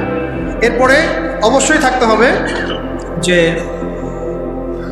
ওলামায়ে কেরামদের সাথে নিসবত রাখা, এবং ওলামায়ে কেরামদের যে জামাআহ, এই জামায়াতের সাথে থাকা, একাকী জীবনযাপন না করা, ওলামায়ে কেরামের জামায়াতের সাথে থাকা এবং তাদের হাতকে শক্তিশালী করার চেষ্টা করা।